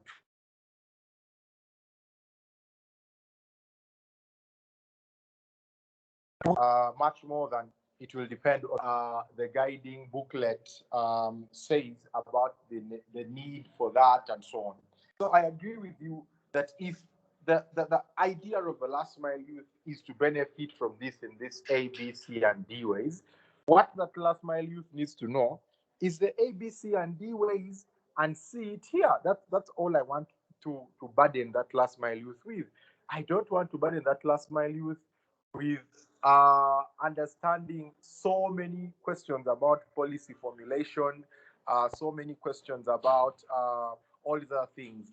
I think that for me, a policy environment must be self-reflecting, it must be self-analyzing, it also must be self-accounting.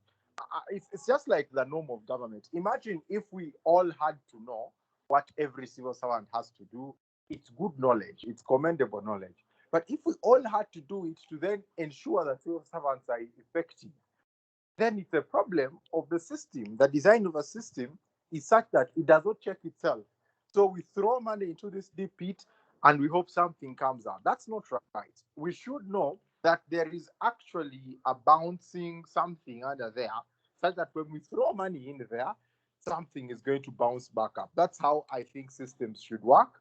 I don't think that internally at a society organization or a government institution, there shouldn't be an auditor for how we are progressing on what we are doing. And we wait for whether the people we are supposed to impact are telling us we are impacting them. For me, that it's not something that I think would be the better approach. Thank you. Thank you, Jacob. I want to go to Jacob Ego and maybe just to hit ceiling and hit balance, because I need to understand where he I don't know if Jacob, are you on the line, Ego? Okay, Jacob, my concern then is, as a last mile youth, because we need to hear your voices and we need to understand where you stand.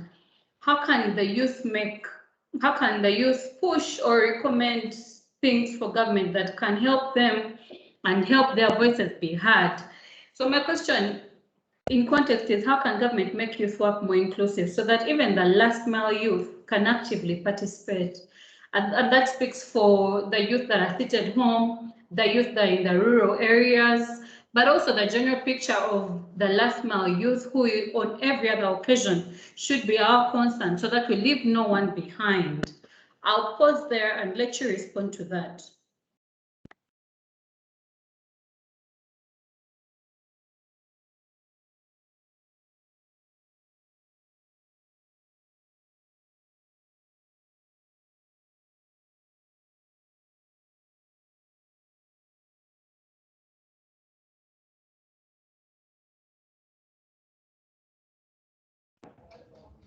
Jacob Ego, your line is open. Please go ahead.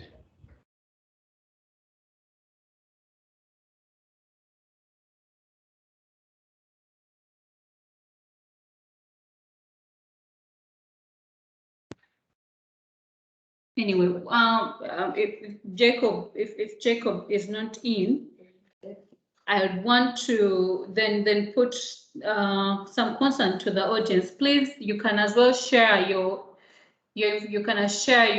opinions, your questions in the chat box so that we can pick them up and be able to push them to the panelists and help us understand what the National Youth Policy will look like going forward, 2021, 2025, if in any case it's reviewed.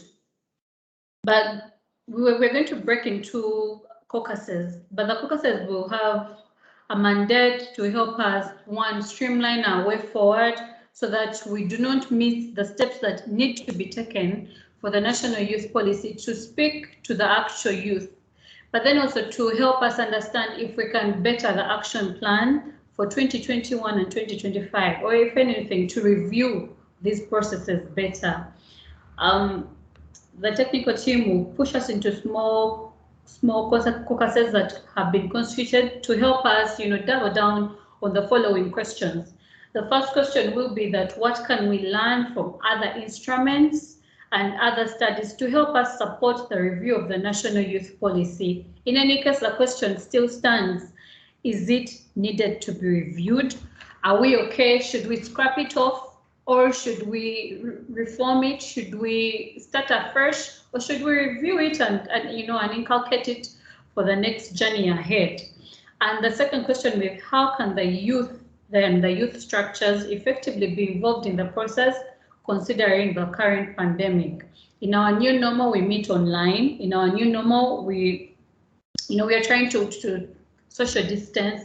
So in our new normal, how can we then have this process be inclusive, be gender sensitive, be better streamlined to be able to speak to the youth of today and to encompass all youth across Uganda? So each caucus will present a high-level summary from the sessions, or we'll have a rapporteur that will be able to give us a report of what people think, what the youth on this call think should be the way forward for the national policy document. I beg to stop there and let my hosts take over and constitute us into breakout rooms.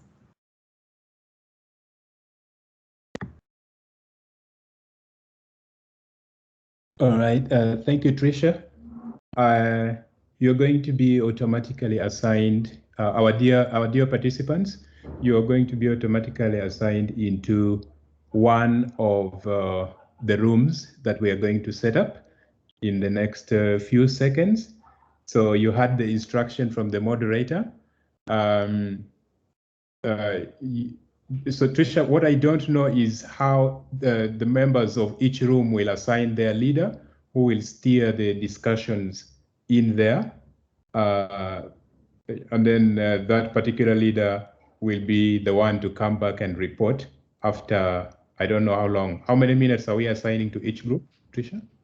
We are doing 15 to 20, and I'm imagining that we are youth and we are active, and we want to take center stage in making this work.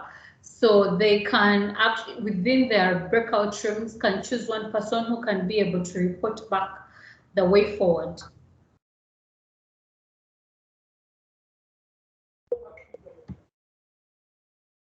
Okay.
The questions will be in the chat, the questions for our deliberation. So when you go into the room, you'll be able to, tackle them and deal with them, and then we'll come back and see what way forward we can form.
Hello, Dennis. There are so many people asking how to join the chat box, the breakout room, sorry.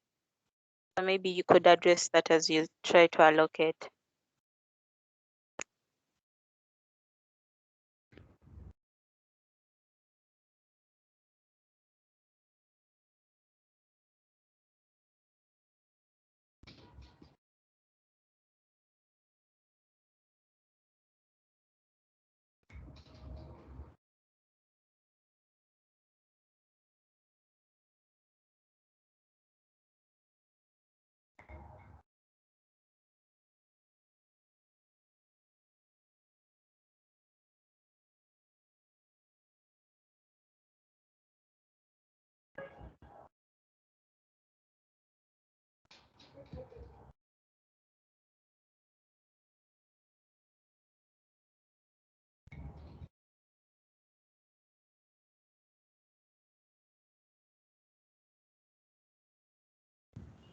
The questions will show up soon. I don't know if all of you have managed to go into your respective breakout rooms, forge way forward, and then get back here in the next. No, someone has said they've not managed to go into their breakout rooms. Dennis, that's on you. Help people be able to navigate the digital space. The questions are coming in. Okane Emmanuel, we are definitely going to put you in one. Betty, that's coming. How do we join the rooms? That there is a prompt that will come to shift you into the next room. You will definitely find yourself in a different space with fewer people added to that. So give it a few minutes. How do I join? Godfrey, it will automatically take you into the next space. Yes, Okidi, join.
Thank you, Hilda, for that. Maybe because of the technical issues, a lot of people are struggling to enter the breakout rooms. So on that note, maybe I'll indulge the plenary and have people ask questions that the panelists can answer so that we can forge our way forward. I think that is where we should put our energies. How do we plan for the National Youth Policy 2021 to 2025? Do we sit into a review process and be able to, forge our way forward? Do we continue with business as usual? So those are the key things that we're going to have. So we'll just have the plenary right now, and maybe the rapporteur will take the questions and the answers that will form our way forward and will form our suggestions or our response to the people mandated to be able to, guide this process. On that note, those who have questions can raise their hands or put them in the chat box and be able to, collect them and have the panelists start to dive into them and to have feedback. For those who are in the breakout rooms, are definitely going to join back and we can continue. Alfred Odong has his hand up, and I'm going to give him the mic to be able to ask and start us off into the plenary session.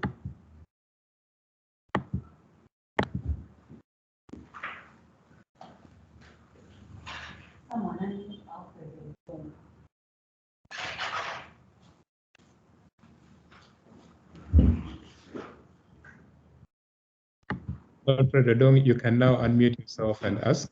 Yeah, Alfred, you can unmute yourself and ask your question. Yes. My question is, in the National Youth Platform, I mean the policy, especially on CAP 8.2 on employment and enterprise development, youth are categorically advised and there are provisions given to youth to provide youth with who are farmers with market information and agricultural extension services.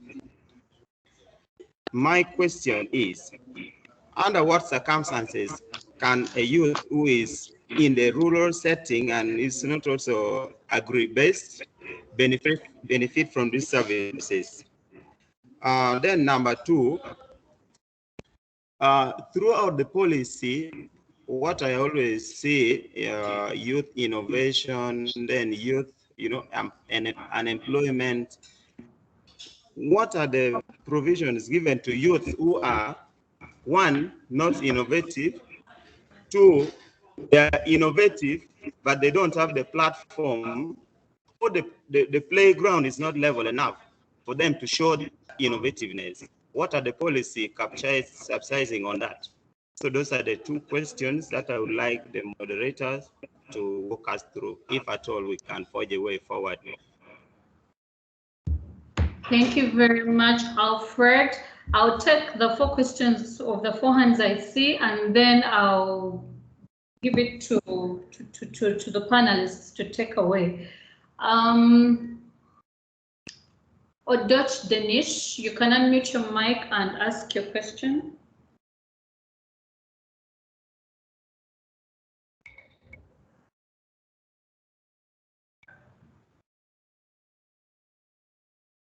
Odot, you've unmuted yourself. You've muted yourself back.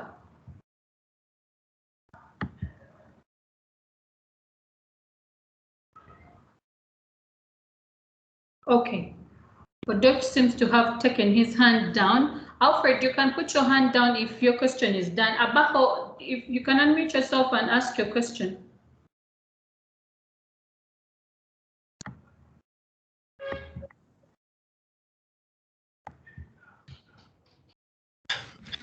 Yes, thank you very much. My name is Abaho. I work with the Center for Policy Analysis.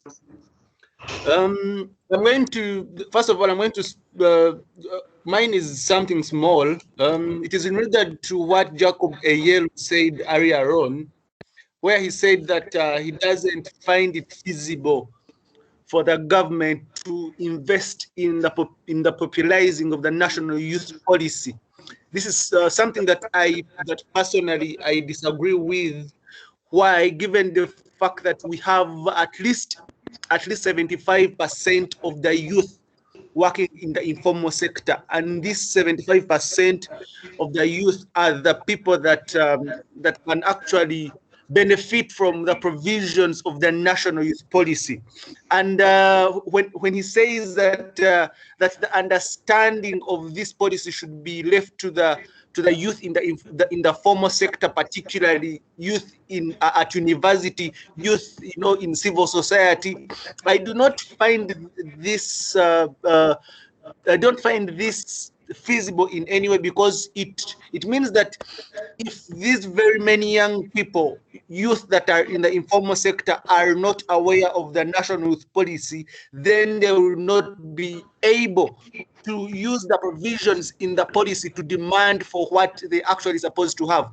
Take, for example, at the moment, we have very many district youth councillors who do not know what is provided for in the national youth policy. So I believe that because if we're able to, if we can have these very many young people, even those in the informal sector, understanding the provisions of the youth of the national youth policy, then it means that these young people will be able to use these provisions that they understand to demand for what is better, both at the local and the national level. Then the other thing that I'm going to speak about is in regard to the challenges that young people. Actually, this is something that Jacob Yelu also pointed at. But if you're to look at, there is a report that was made by Center for Policy Analysis, the state of the youth in Uganda, where they were analyzing government investment in the young people from the year 2016 to the year 2021. And this is, of course, all these come from the provisions of the National Youth Policy, the provisions of the National Youth Manifesto of 2016 to 2021. But then you ask yourself, how far did the government, or how much investment was made? And this question goes to Theopista. How much investment was made to the young people by the government for us to now embark on the National Youth Manifesto of 2021 to 2026? Because it will not make any sense if we do not evaluate the performance of the government or any other the performance of the youth sector as per the National Youth Manifesto of 2016-2021, because one of the things that actually was found to exist, and which I blame on the fact that these youth councillors or youth leaders at district and sub-county level are not aware, it's the issue of tokenism and patronage. Because actually that study that is in the State of the Youth report clearly shows that the survey shows that many young people are no longer confident with their leaders, the district youth councils and the national youth councils, because they believe that all these people have been taken by tokenism and patronage instead of speaking for the issues that are actually affecting the young people. So that goes to Theopista. I don't know whether she'll be able to answer the evaluation that was made as per the performance of the National Youth Manifesto of 2016-2021 before the one of 2021-2026. Then my last question, or my last point, is in regard, we need to understand and accept that the NRM government is the one that is in power right now, and they are actually implementing the NRM manifesto. Then my question is to ask the youth sector, how much have we engaged, or how much have our youth leaders or the National Youth Council been able to engage the NRM manifesto implementation team in regard to the provisions, the demands or the asks of the young people in the National Youth Manifesto of 2021-2026? Because if we do not engage these platforms, then we shall be doing okay, it is going to be at the detriment of the young people, because they really need to look at what are those provisions in what are young people demanding for in as far as the National Youth Manifesto of 2021 and 2026 is concerned. Thank you very much. All right, Tricia, if I could take just 30 seconds before you proceed to the next person, so that it saves us time later. I am helping Tricia with questions that are coming through other channels, and this particular one is still directed to Jacob, and it is in line with what Abaho has asked, the first question that Abaho asked. That Jacob, you mentioned earlier, and you tried to answer that question, but it seems the participants have not understood you clearly, that you do not see much importance in popularizing the message or the essence of the national youth policy as opposed to its impact to the population, in particular the last mile youth. So the question here is, how will the last mile youth see, hear, or feel the impact if the originators of the program that should be advancing the ideals of the policy themselves are not seeing its impact right now? Because reports that are coming out indicate that some of the programs that are aimed at advancing the ideals of the national youth policy are failing. For example, the Youth Livelihood Fund, as an example, has registered a 96% failure rate. So given that as an example, and a few others, how will the last mile youth see, feel, or hear of the impact of the national youth policy if we are not taking frequent reviews? The current Youth Action Plan provides for mid-term review. So I guess it would be helpful for the last mile youth and other participants on this call to hear from you or anyone from your office, Jacob, whether that mid-term review has been done. Where is the report? What does it say? That information would be helpful to all of us. Thank you. Thank you very much, Dennis. I'll pause there and let the two questions that came for Jacob and Telpisa, and let them respond. For Telpisa, it was in regard to the review of the Youth Manifesto, and I think it also speaks to what Dennis has been saying for Jacob. Have the reviews happened, and if they are they informing any extra processes that have happened after the fact? So I'll pause there and let Jacob and Telpisa respond. Telpisa, you could go first.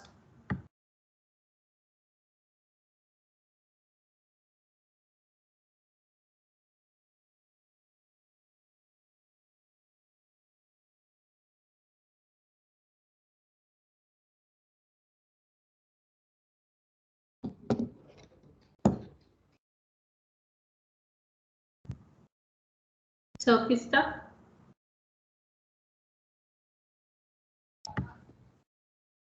Telpisa, you should now be on. Sorry, her mic was disabled. Okay, I'm really sorry. The host had muted my microphone. So I want to appreciate the other panelists and also the questions that are coming through. I want to thank Jacob for the issues that he really responded to. But maybe in the first place, there are issues that came through the chairperson, Jacob, that I want to respond to, is that the National Youth Manifesto is not in competition with the National Youth Policy. If you look at the Youth Manifesto, it is developed in consultation with the National Youth Policy. And if you read it, it has that really recognized. Because if a policy is developed, then this policy is too huge, it is amorphous, it needs to be broken down. So other kind of like guidelines, researches, programs, and plans can be developed alongside the policy itself. Because if you look at the National Youth Policy, since the time it was launched and up to now, there have been changes along the way, and those changes have been captured through the National Youth Manifesto. So it is not that the Youth Manifesto is competing what is available, but it is done because in the first place, youth organizations participated in the coming up of this National Youth Policy. And then to respond to Tarema, thanks so much for your question. And that is what I wanted to speak to. The Center for Policy Analysis and also other organizations like Restless Development developed what is called the State of the Youth Report. And then the State of the Youth report assesses government performance towards the issues that are entailed in the National Youth Manifesto and also the National Youth Policy.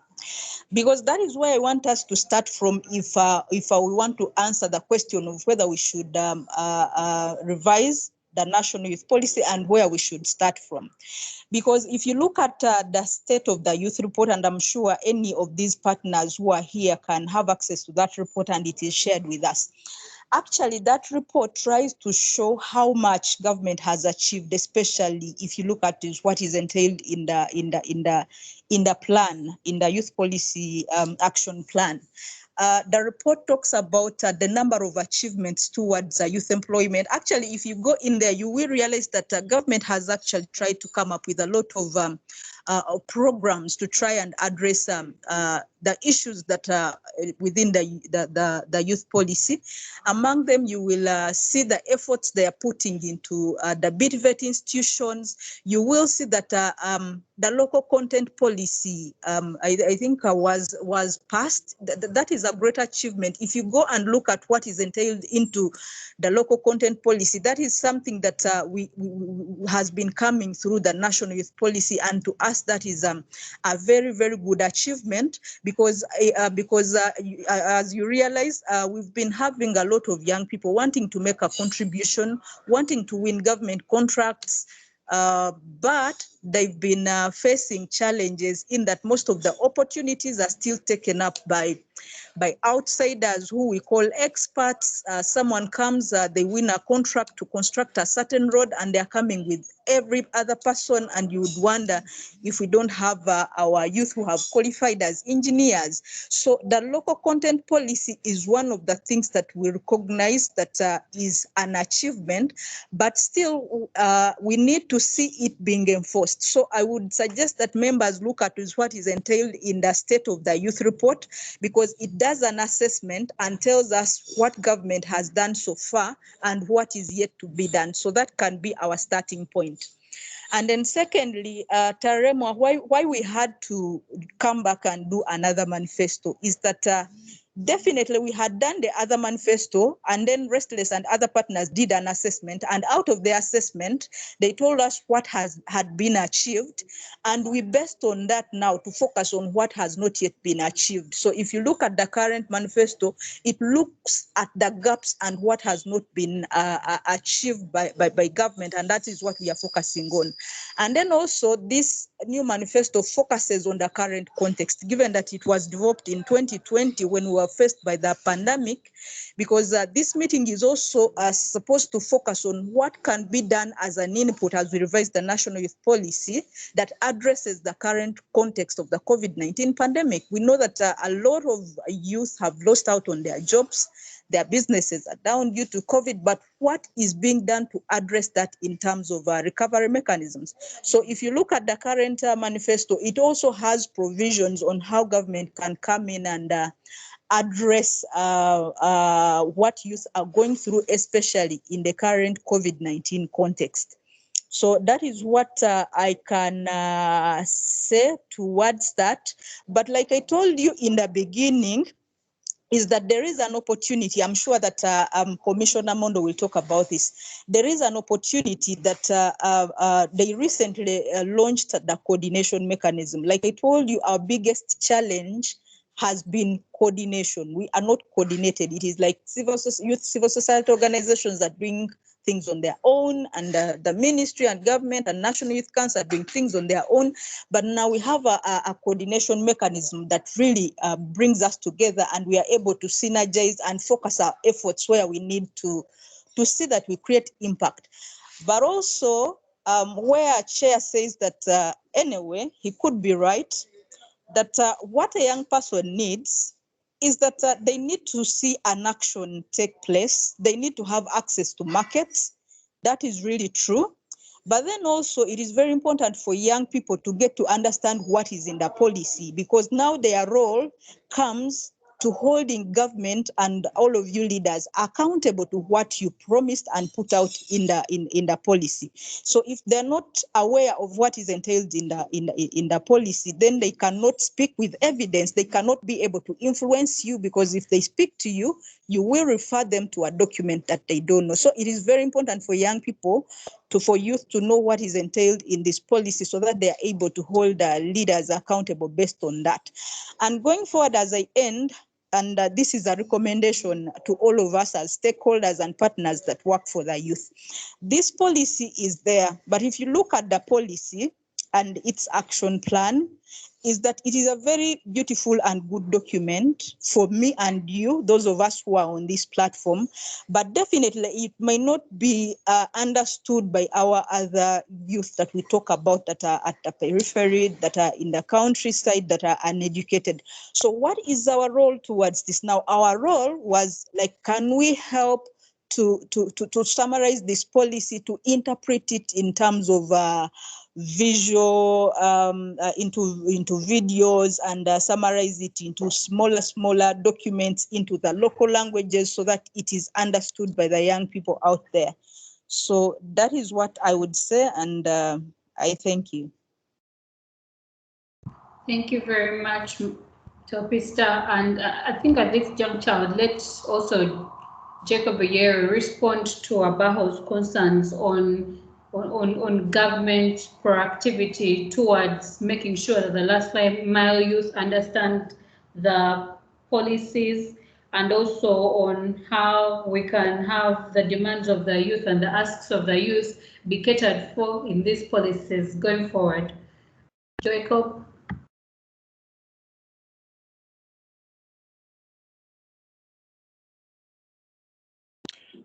Thank you, Trisha. I want to just clarify that I think it's very important to have very many people have a lot of knowledge on all the policies that have to do with them. But from my position as a young person who has been advocating for things on both sides, both politically and civil society, I now think that the focus for me is to have people that can give you a good conversation on policy, young people that can give you a good conversation on policy, to be a very big, strong representative voice for the majority who will not. What you need for the majority is that these who can give you that are not failing them, because the majority is 10 million young people who are within the age bracket of the youth. In the next 5 years, that number will rise to about 13, 14 million. So what you need is that of the 14 million, whether you have engaged 100,000 or 1 million, they have had enough impact on the policy formulation, on the policy environment, to ensure that the 10 million get ramifications, or they get some sort of benefit from the existence of that policy. For me, that's the mindset I now have. So I will really try to have community youth in conversations, but I will not focus on having community youth in conversations. I'll focus on making sure Teopista, who works with community youth, is involved in the conversation. Because those community youth, whether I train them in understanding policy, in reading about policy, their daily lives don't rotate around policy formulation, and their needs are not embedded around policy work. It is this Teopista whose earning will probably come from how much she has analyzed the policy, who will help me more, because I know that her interactions will be serious on the other side. She'll get what she needs, and it will be serious on our end. So that middle area is also very important. It's the same for me when I go to government meetings. Have I actually fully interacted with the young leaders and young people to have a representative voice for what their real aspirations are? Or I am going with my own needs, my own understanding. If it's not a part of my daily reality to do, it's not going to have my best passion, and it will not drive many things going forward. For me, that's number one. So a 10, 20% active engagement in policy environment for me if it is harnessed well, is very good. If you can achieve 100%, we are all more than happy. But it should not come at the cost of those people actually getting what they would get out of the policy environment. Then, secondly, like I said, I think that youth leadership going forward should always strive to have clarity of purpose and clarity of agenda. And there are things that I am learning are, and like Teopista says, amorphous and ambiguous. You know, when you say, for instance, that people need a mindset change, what exactly does that mean? Does that mean we are going to move out into the people and talk to them? Does that mean? Raise the hand and you're also muted. Hello? Okay. Am I being heard? Yes, Jacob, you can go ahead. We can hear you. So what I was saying then is that what you need is that the policy environment goes into the actual critical needs of the young people, and that is pushed in actionable areas. It's the actions that are most necessary for those young people, so they can see that government is here. When you say there's an RDC here, they're not so interested in how RDCs are appointed. They are more interested in the relevance of that office to their daily needs, to their immediate environment. If you tell them that this is a member of parliament, and that's the challenge we have, that the member of, no matter how much advocacy you put into the member of parliament's roles among the lower population, because the daily needs of the population are sugar and salt and better clothing, the member of parliament will always campaign with that and will come back or allow you to go to the constituency and say, no, this is the role of the member of parliament. They will not use that for the campaign. They'll use the reality of those people's daily lives for the campaign. That's why you find that votes are bought, because votes being bought is speaking to the needs. So how do we make governance speak to the needs? Is by making sure the policy is actionable on ground. And that, for me, is where the work is. Finally, Trisha, I want to thank everyone that has listened in and contributed. And I want to really thank civil society partners. Thank you very much, Jacob. Well, I'll take two questions before I look into in the chat. Yes, in the chat, we had a question that asked, can the government through the National Youth Council engage civil society by funding them to sensitize youth on the national policy? But to revert that, I would want to maybe later on when Jacob comes to respond to the questions that are coming in, the question of funding for the National Youth Council. The National Youth Council runs over 144 service points, and yet the question of funding remains a sticky point. So how does the National Youth Council manage its budget, and how can the council get alternatives for funding?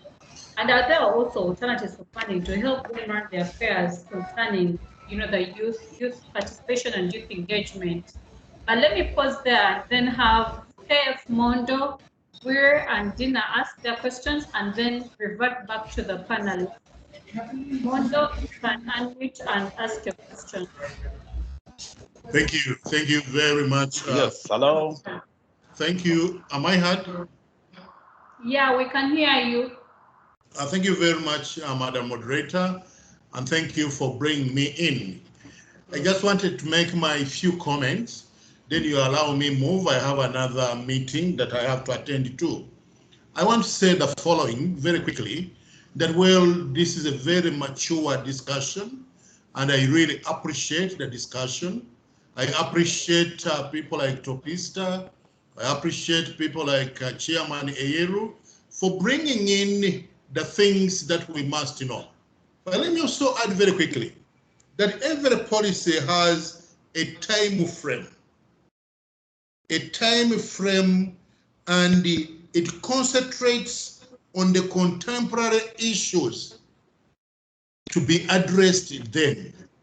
And therefore means that if there is a time frame, it means that the time frame expires. Oftentimes in Uganda, our policies are 5 years. The National Youth Policy 2016 is no exception. The National Youth Policy 2001 stayed longer because we had problems in terms of funding and doing this and the other. And there was a lot of turbulence in youth leadership, and so a lot of things were not going right. But the moment everything is fine, then a policy should be revisited every 5 years. So to answer the question as to whether the National Youth Policy 2016 is still relevant, I would say certain sections of the policy are still relevant. But there is a lot of water that has passed below the bridge.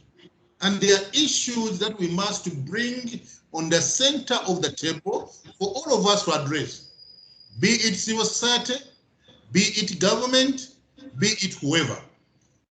Every lover of the younger people must know that a national youth policy informs the priorities of government. It also expresses the determination and seriousness of government to invest in the young people, who, as we know, are 23% in this country. A policy, therefore, responds to contemporary issues of a particular time. Not all issues persist within the policy forever.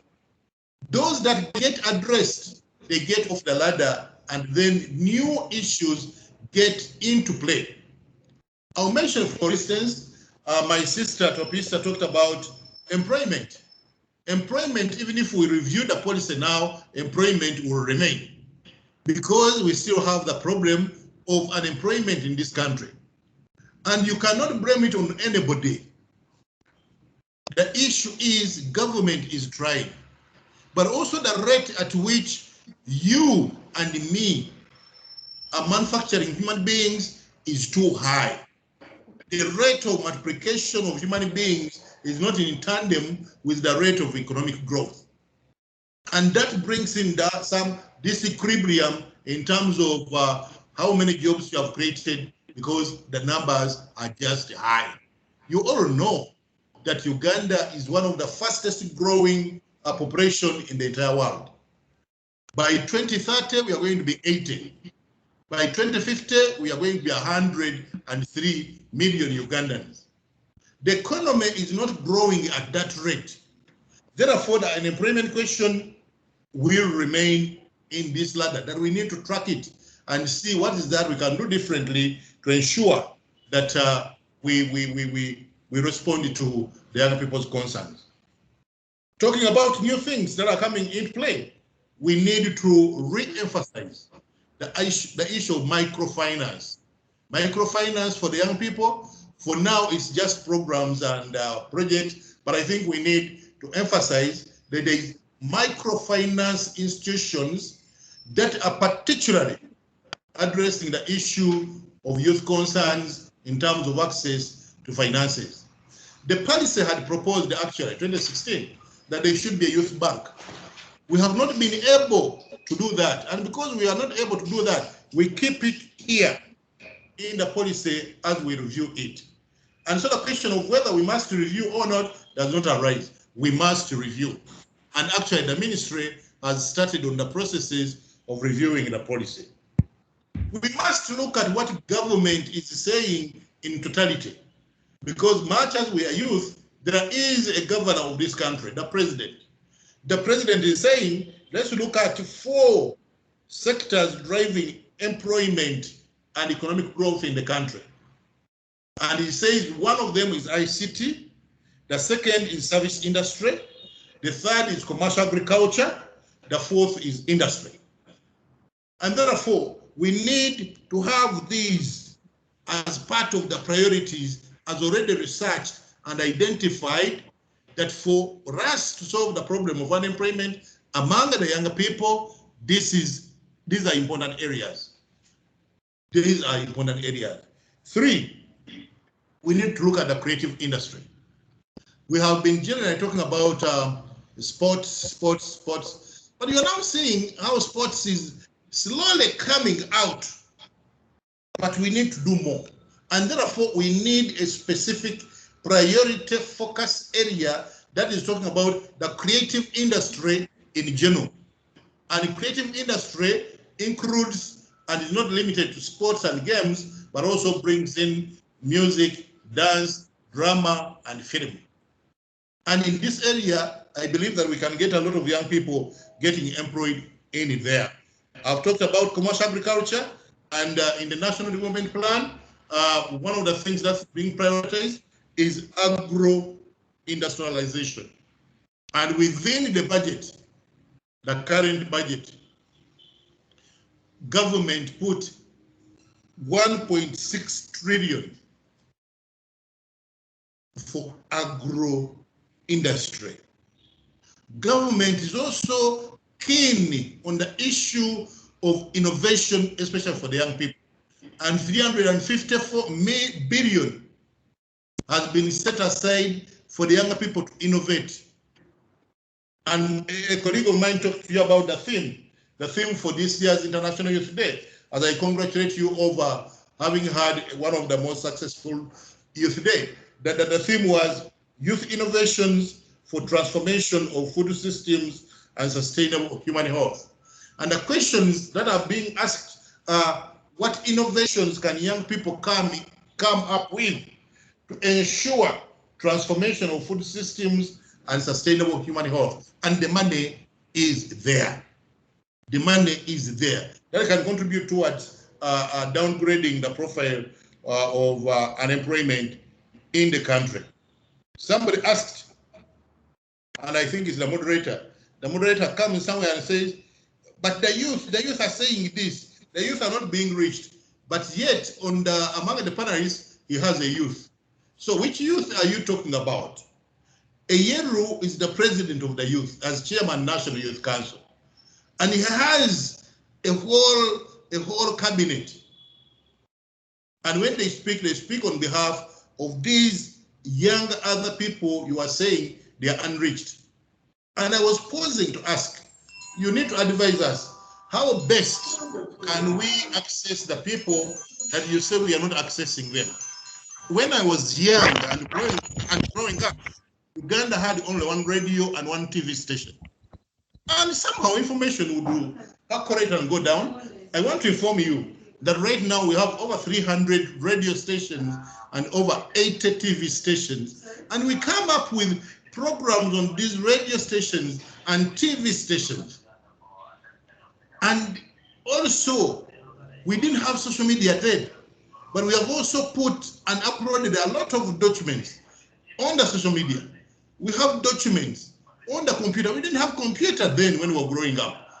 And I think even Topista, when you were growing up, these computers were not there. And there's a lot of these gadgets that you have presently, these mobile phones, etc., etc. So what can we do differently? I want people to come up with practical ways of, if it has not been done, and I'm telling you, Annette, that we have done what we could. What do you think we can do differently? Alternative policy strategies is what we require from civil society organizations. Not to say that the National Youth Council should come in and hire the civil society to go and disseminate.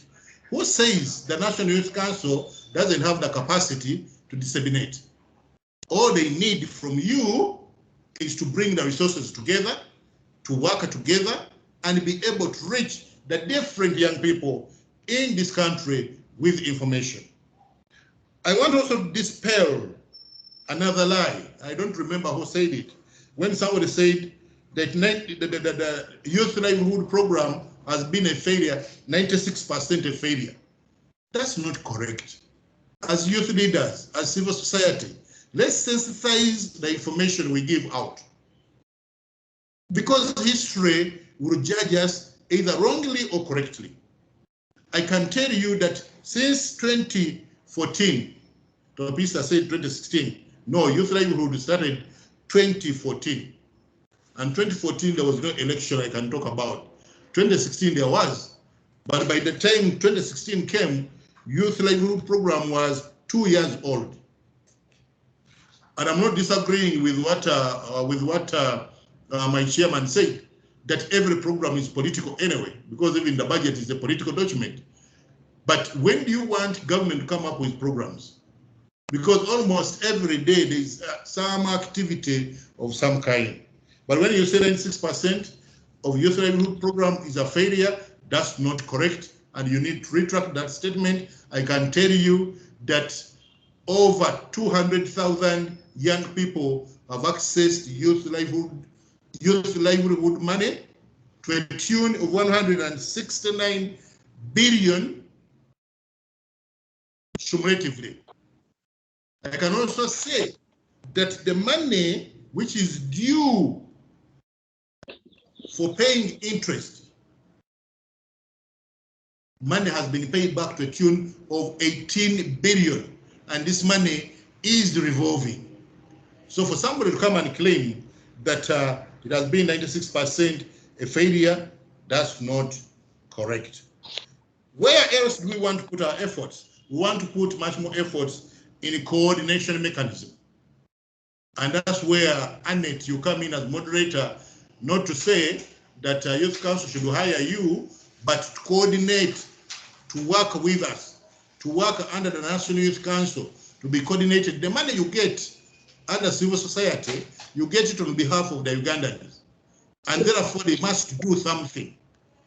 And so I believe that if we work with Mr. Eru, we are able to channel this money into areas that are hopeful to the younger people. Then the issue of being perceived. I have told the young people several times that, well, the young people will continue to be perceived wrongly sometimes because of the way they behave sometimes. In a meeting, for instance, when you behave by shouting, when you behave like, like you are commanding, somebody was saying sometimes people are not given what they want because of the way they ask. If you are a young person and you are commanding government, really that's being disrespectful.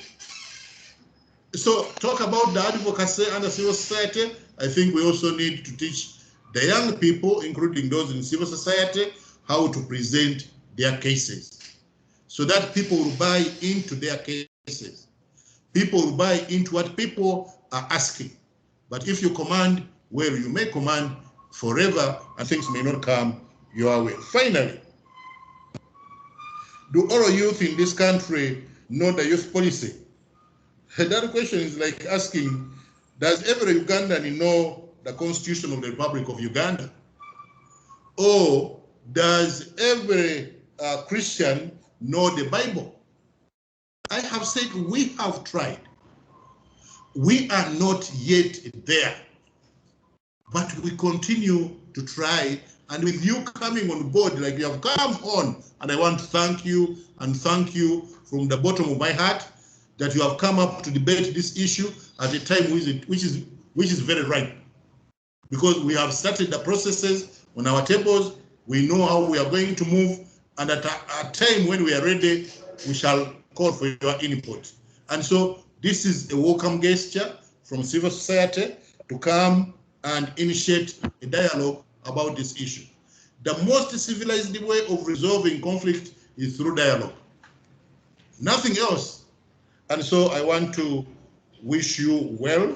I want to wish you a good weekend. And I'm signing off because I have another engagement to attend to. Thank you so much. Thank you so much, Commissioner. I want to call Jacob for his parting shot. And we've first spent our time. I'm very sorry we've gone beyond our mandated time. I'm going to call for each panelist to have 10 seconds for a parting shot, and then we'll close. Through you, Mr. Chair, through you, Madam Chair. Yes. Is it okay if I make one or two submissions or comments? Is it possible to put them in the chat so that we have a parting shot? People's time is fast spent. I'm very sorry. A minute or two would be good. Have my panelists do their parting shots before we close shop, and then I'll definitely give you a chance to. Okay. Jacob, is Jacob on the line? If Jacob is not, Mercy, I would want you to give us a parting shot on where do we go forward? Where do we go from here? What can we do differently, and how can we move forward in 10 seconds? And then I'll have Telpista. And if Jacob is not on the call, Bria, you can definitely do share your concerns. Mercy, over to you. Okay. Thank you, Trisha. I think, as you've rightly said, I'll just like to thank you for convening this meeting, but also as a way of wrap up, say that I hope when we have an opportunity to participate in the process of the youth policy going forward, that we shall take into consideration the change in dynamics, and especially the context that has quickly changed given the pandemic that just hit us, but also the rising cases of new crime and violations that can compromise our priorities and ambitions as young people. I also hope that we can mainstream gender throughout the priorities of our youth engagement initiatives, whether it be a government program or a program by civil society organizations. I also hope that the consultative process will take into consideration the diversity of young people, and that we as young people deliberately push ourselves to participate and shape where we want to go. I'm looking forward to being part of that process, like I was part of the process today, and also being able to guide young people along the gender lens. Thank you so much for this day, and I wish everybody a safe stay. Thank you so much. Telpista.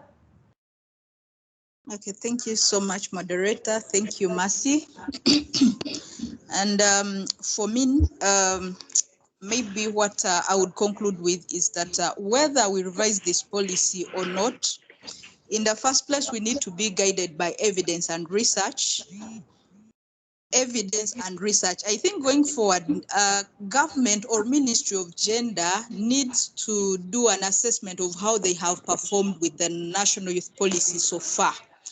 Like I said, from the civil society side, there are stakeholders that did a research into that, I think in 2019? Yes, but now given the COVID-19 pandemic, the context has a little changed. So they might have to go into a research to assess how they have performed and where the gaps are and what needs to be done, especially to address the emerging issues as a result of COVID-19 pandemic. And then we can move on from there. Then lastly, what I could say is that, okay, the ministry has come up with this coordination mechanism, but we really want to see the ministry coordinators. We are willing to join the ministry. We thank them for the effort, especially the ministry and the National Youth Council, towards the commemoration of the International Youth Day this year. They really engaged us and we worked with them, and different organizations were able to make their contribution, and we were a little coordinated, but we can enhance this and ensure that we are able to make a contribution for the young people of this country. But I still emphasize, while Commissioner Mondo and Jacob say that every government program is political, and I want to reaffirm this.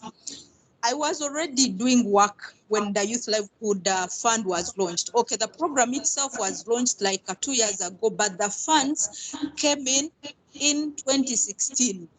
And if you look at Myoga, the same thing happened. And for those of you who watched news yesterday, MPs are doing consultations on the performance of Myoga. But also MPs are saying one of the factors for failure is that people are treating this as a donation, as a political donation. So we cannot continue saying that we will keep launching programs when it is electioneering time. Why not value young people and say this time around we must purpose their programs so that they are able to work out and help them out? So going forward, I will be grateful to engage in other subsequent discussions on this, and I thank you, Vijana Corps and our partners, for engaging us on this discussion. Thank you so much, Telpista. I'm giving you 1 minute and then wrap up with the host. Okay, thank you very much, moderator, for the opportunity. Good afternoon, ladies and gentlemen, and the others, if any. I'm called Bwire Moses, working with Peer-to-Peer Uganda. Now, this is an important platform for all of us to share a couple of things that are quite very important. It's unfortunate that Commissioner couldn't stay on the call to hear from us in terms of what our submissions could be, regardless of him presenting his ideas, which is typical of how most of the government officials have been working. You know, when you invite them for such important engagements, after they make their submissions, they walk away. So they don't get to hear what we are trying to say and what our submissions are, to be able to help them influence what they're doing. So I think one of the things that we need to be able to do is we need to see government officials show a lot of commitment in terms of being present in platforms that they have been invited to engage in, committing time as much as possible. It's better to engage in 2 meetings in a day or 1 without necessarily having all the 4 or 5 that you are attending to, and you don't have much that you're learning from them. The timing of most of the youth programs has not been very effective. They come in at the time when we are engaging in politics. So there is a lot of politics that is happening at the National Youth Council. That's why you see, as civil society, we have struggled to engage the National Youth Council, because every time when other partners see you engaging, other partners and the community beneficiaries see you engaging with the National Youth Council, they think you are belonging to the yellow movement, which is not the case. So we need to see the National Youth Council detach itself from the political patronage or of the ruling government and be able to stand independent by embracing different ideologies, be political, be what. You look at the Barrett, you know, I'm going to have to stop you for a moment. Thank you very much. Unfortunately, I will have to have the host come in. The meeting will close in the next few minutes. I want to invite at this particular time Dennis to come in and give final views. Be very sure that the chat will, the questions in the chat and the comments from the chat will be captured into one document that will be shared later in the week. And we hope that we can continue to engage you continuously. Please, if there are any extra comments to have, you can continue to put them in the chat. But at this particular moment, to help us end the meeting before 1, so people can go for lunch, I want to invite Dennis to give us a closing shot and we go to send us off. Thank you for coming. Thank you for participating. All right, thank you so much, Tricia, and thank you, panelists, Jacob Eyero, Mercy Munduru, Tepista Kiza, and Jacob Ego, even though your connection did not allow you to participate fully. Thank you so much, every other person who joined us on this call. I want to particularly recognize 2 groups of people who have gathered in large numbers in the same place, in Pader, and then another group that has gathered at our youth hub in Pakwach. Thank you so much for making the effort to join us. And may I also take this opportunity to thank Commissioner Mondo for making the time to be on this call with us and to share with us your wisdom on this particular subject of today. One thing that we are learning is that such a conversation cannot be had and completed even in 1 full day. And so for us at Vijana Corps and the NUCSOG Alliance, we consider this the beginning of a long conversation that hopefully, like the panelists said, will culminate into a fruitful review of the policy framework that should be guiding youth engagement in this country. I do not want to take any more time than we have already taken. We are behind time, we are late. We apologize for that. Thank you so much. A formal report will be completed and shared with every single person who has been on this call, as well as a recording of the same. Have yourselves a wonderful afternoon. Thank you for joining.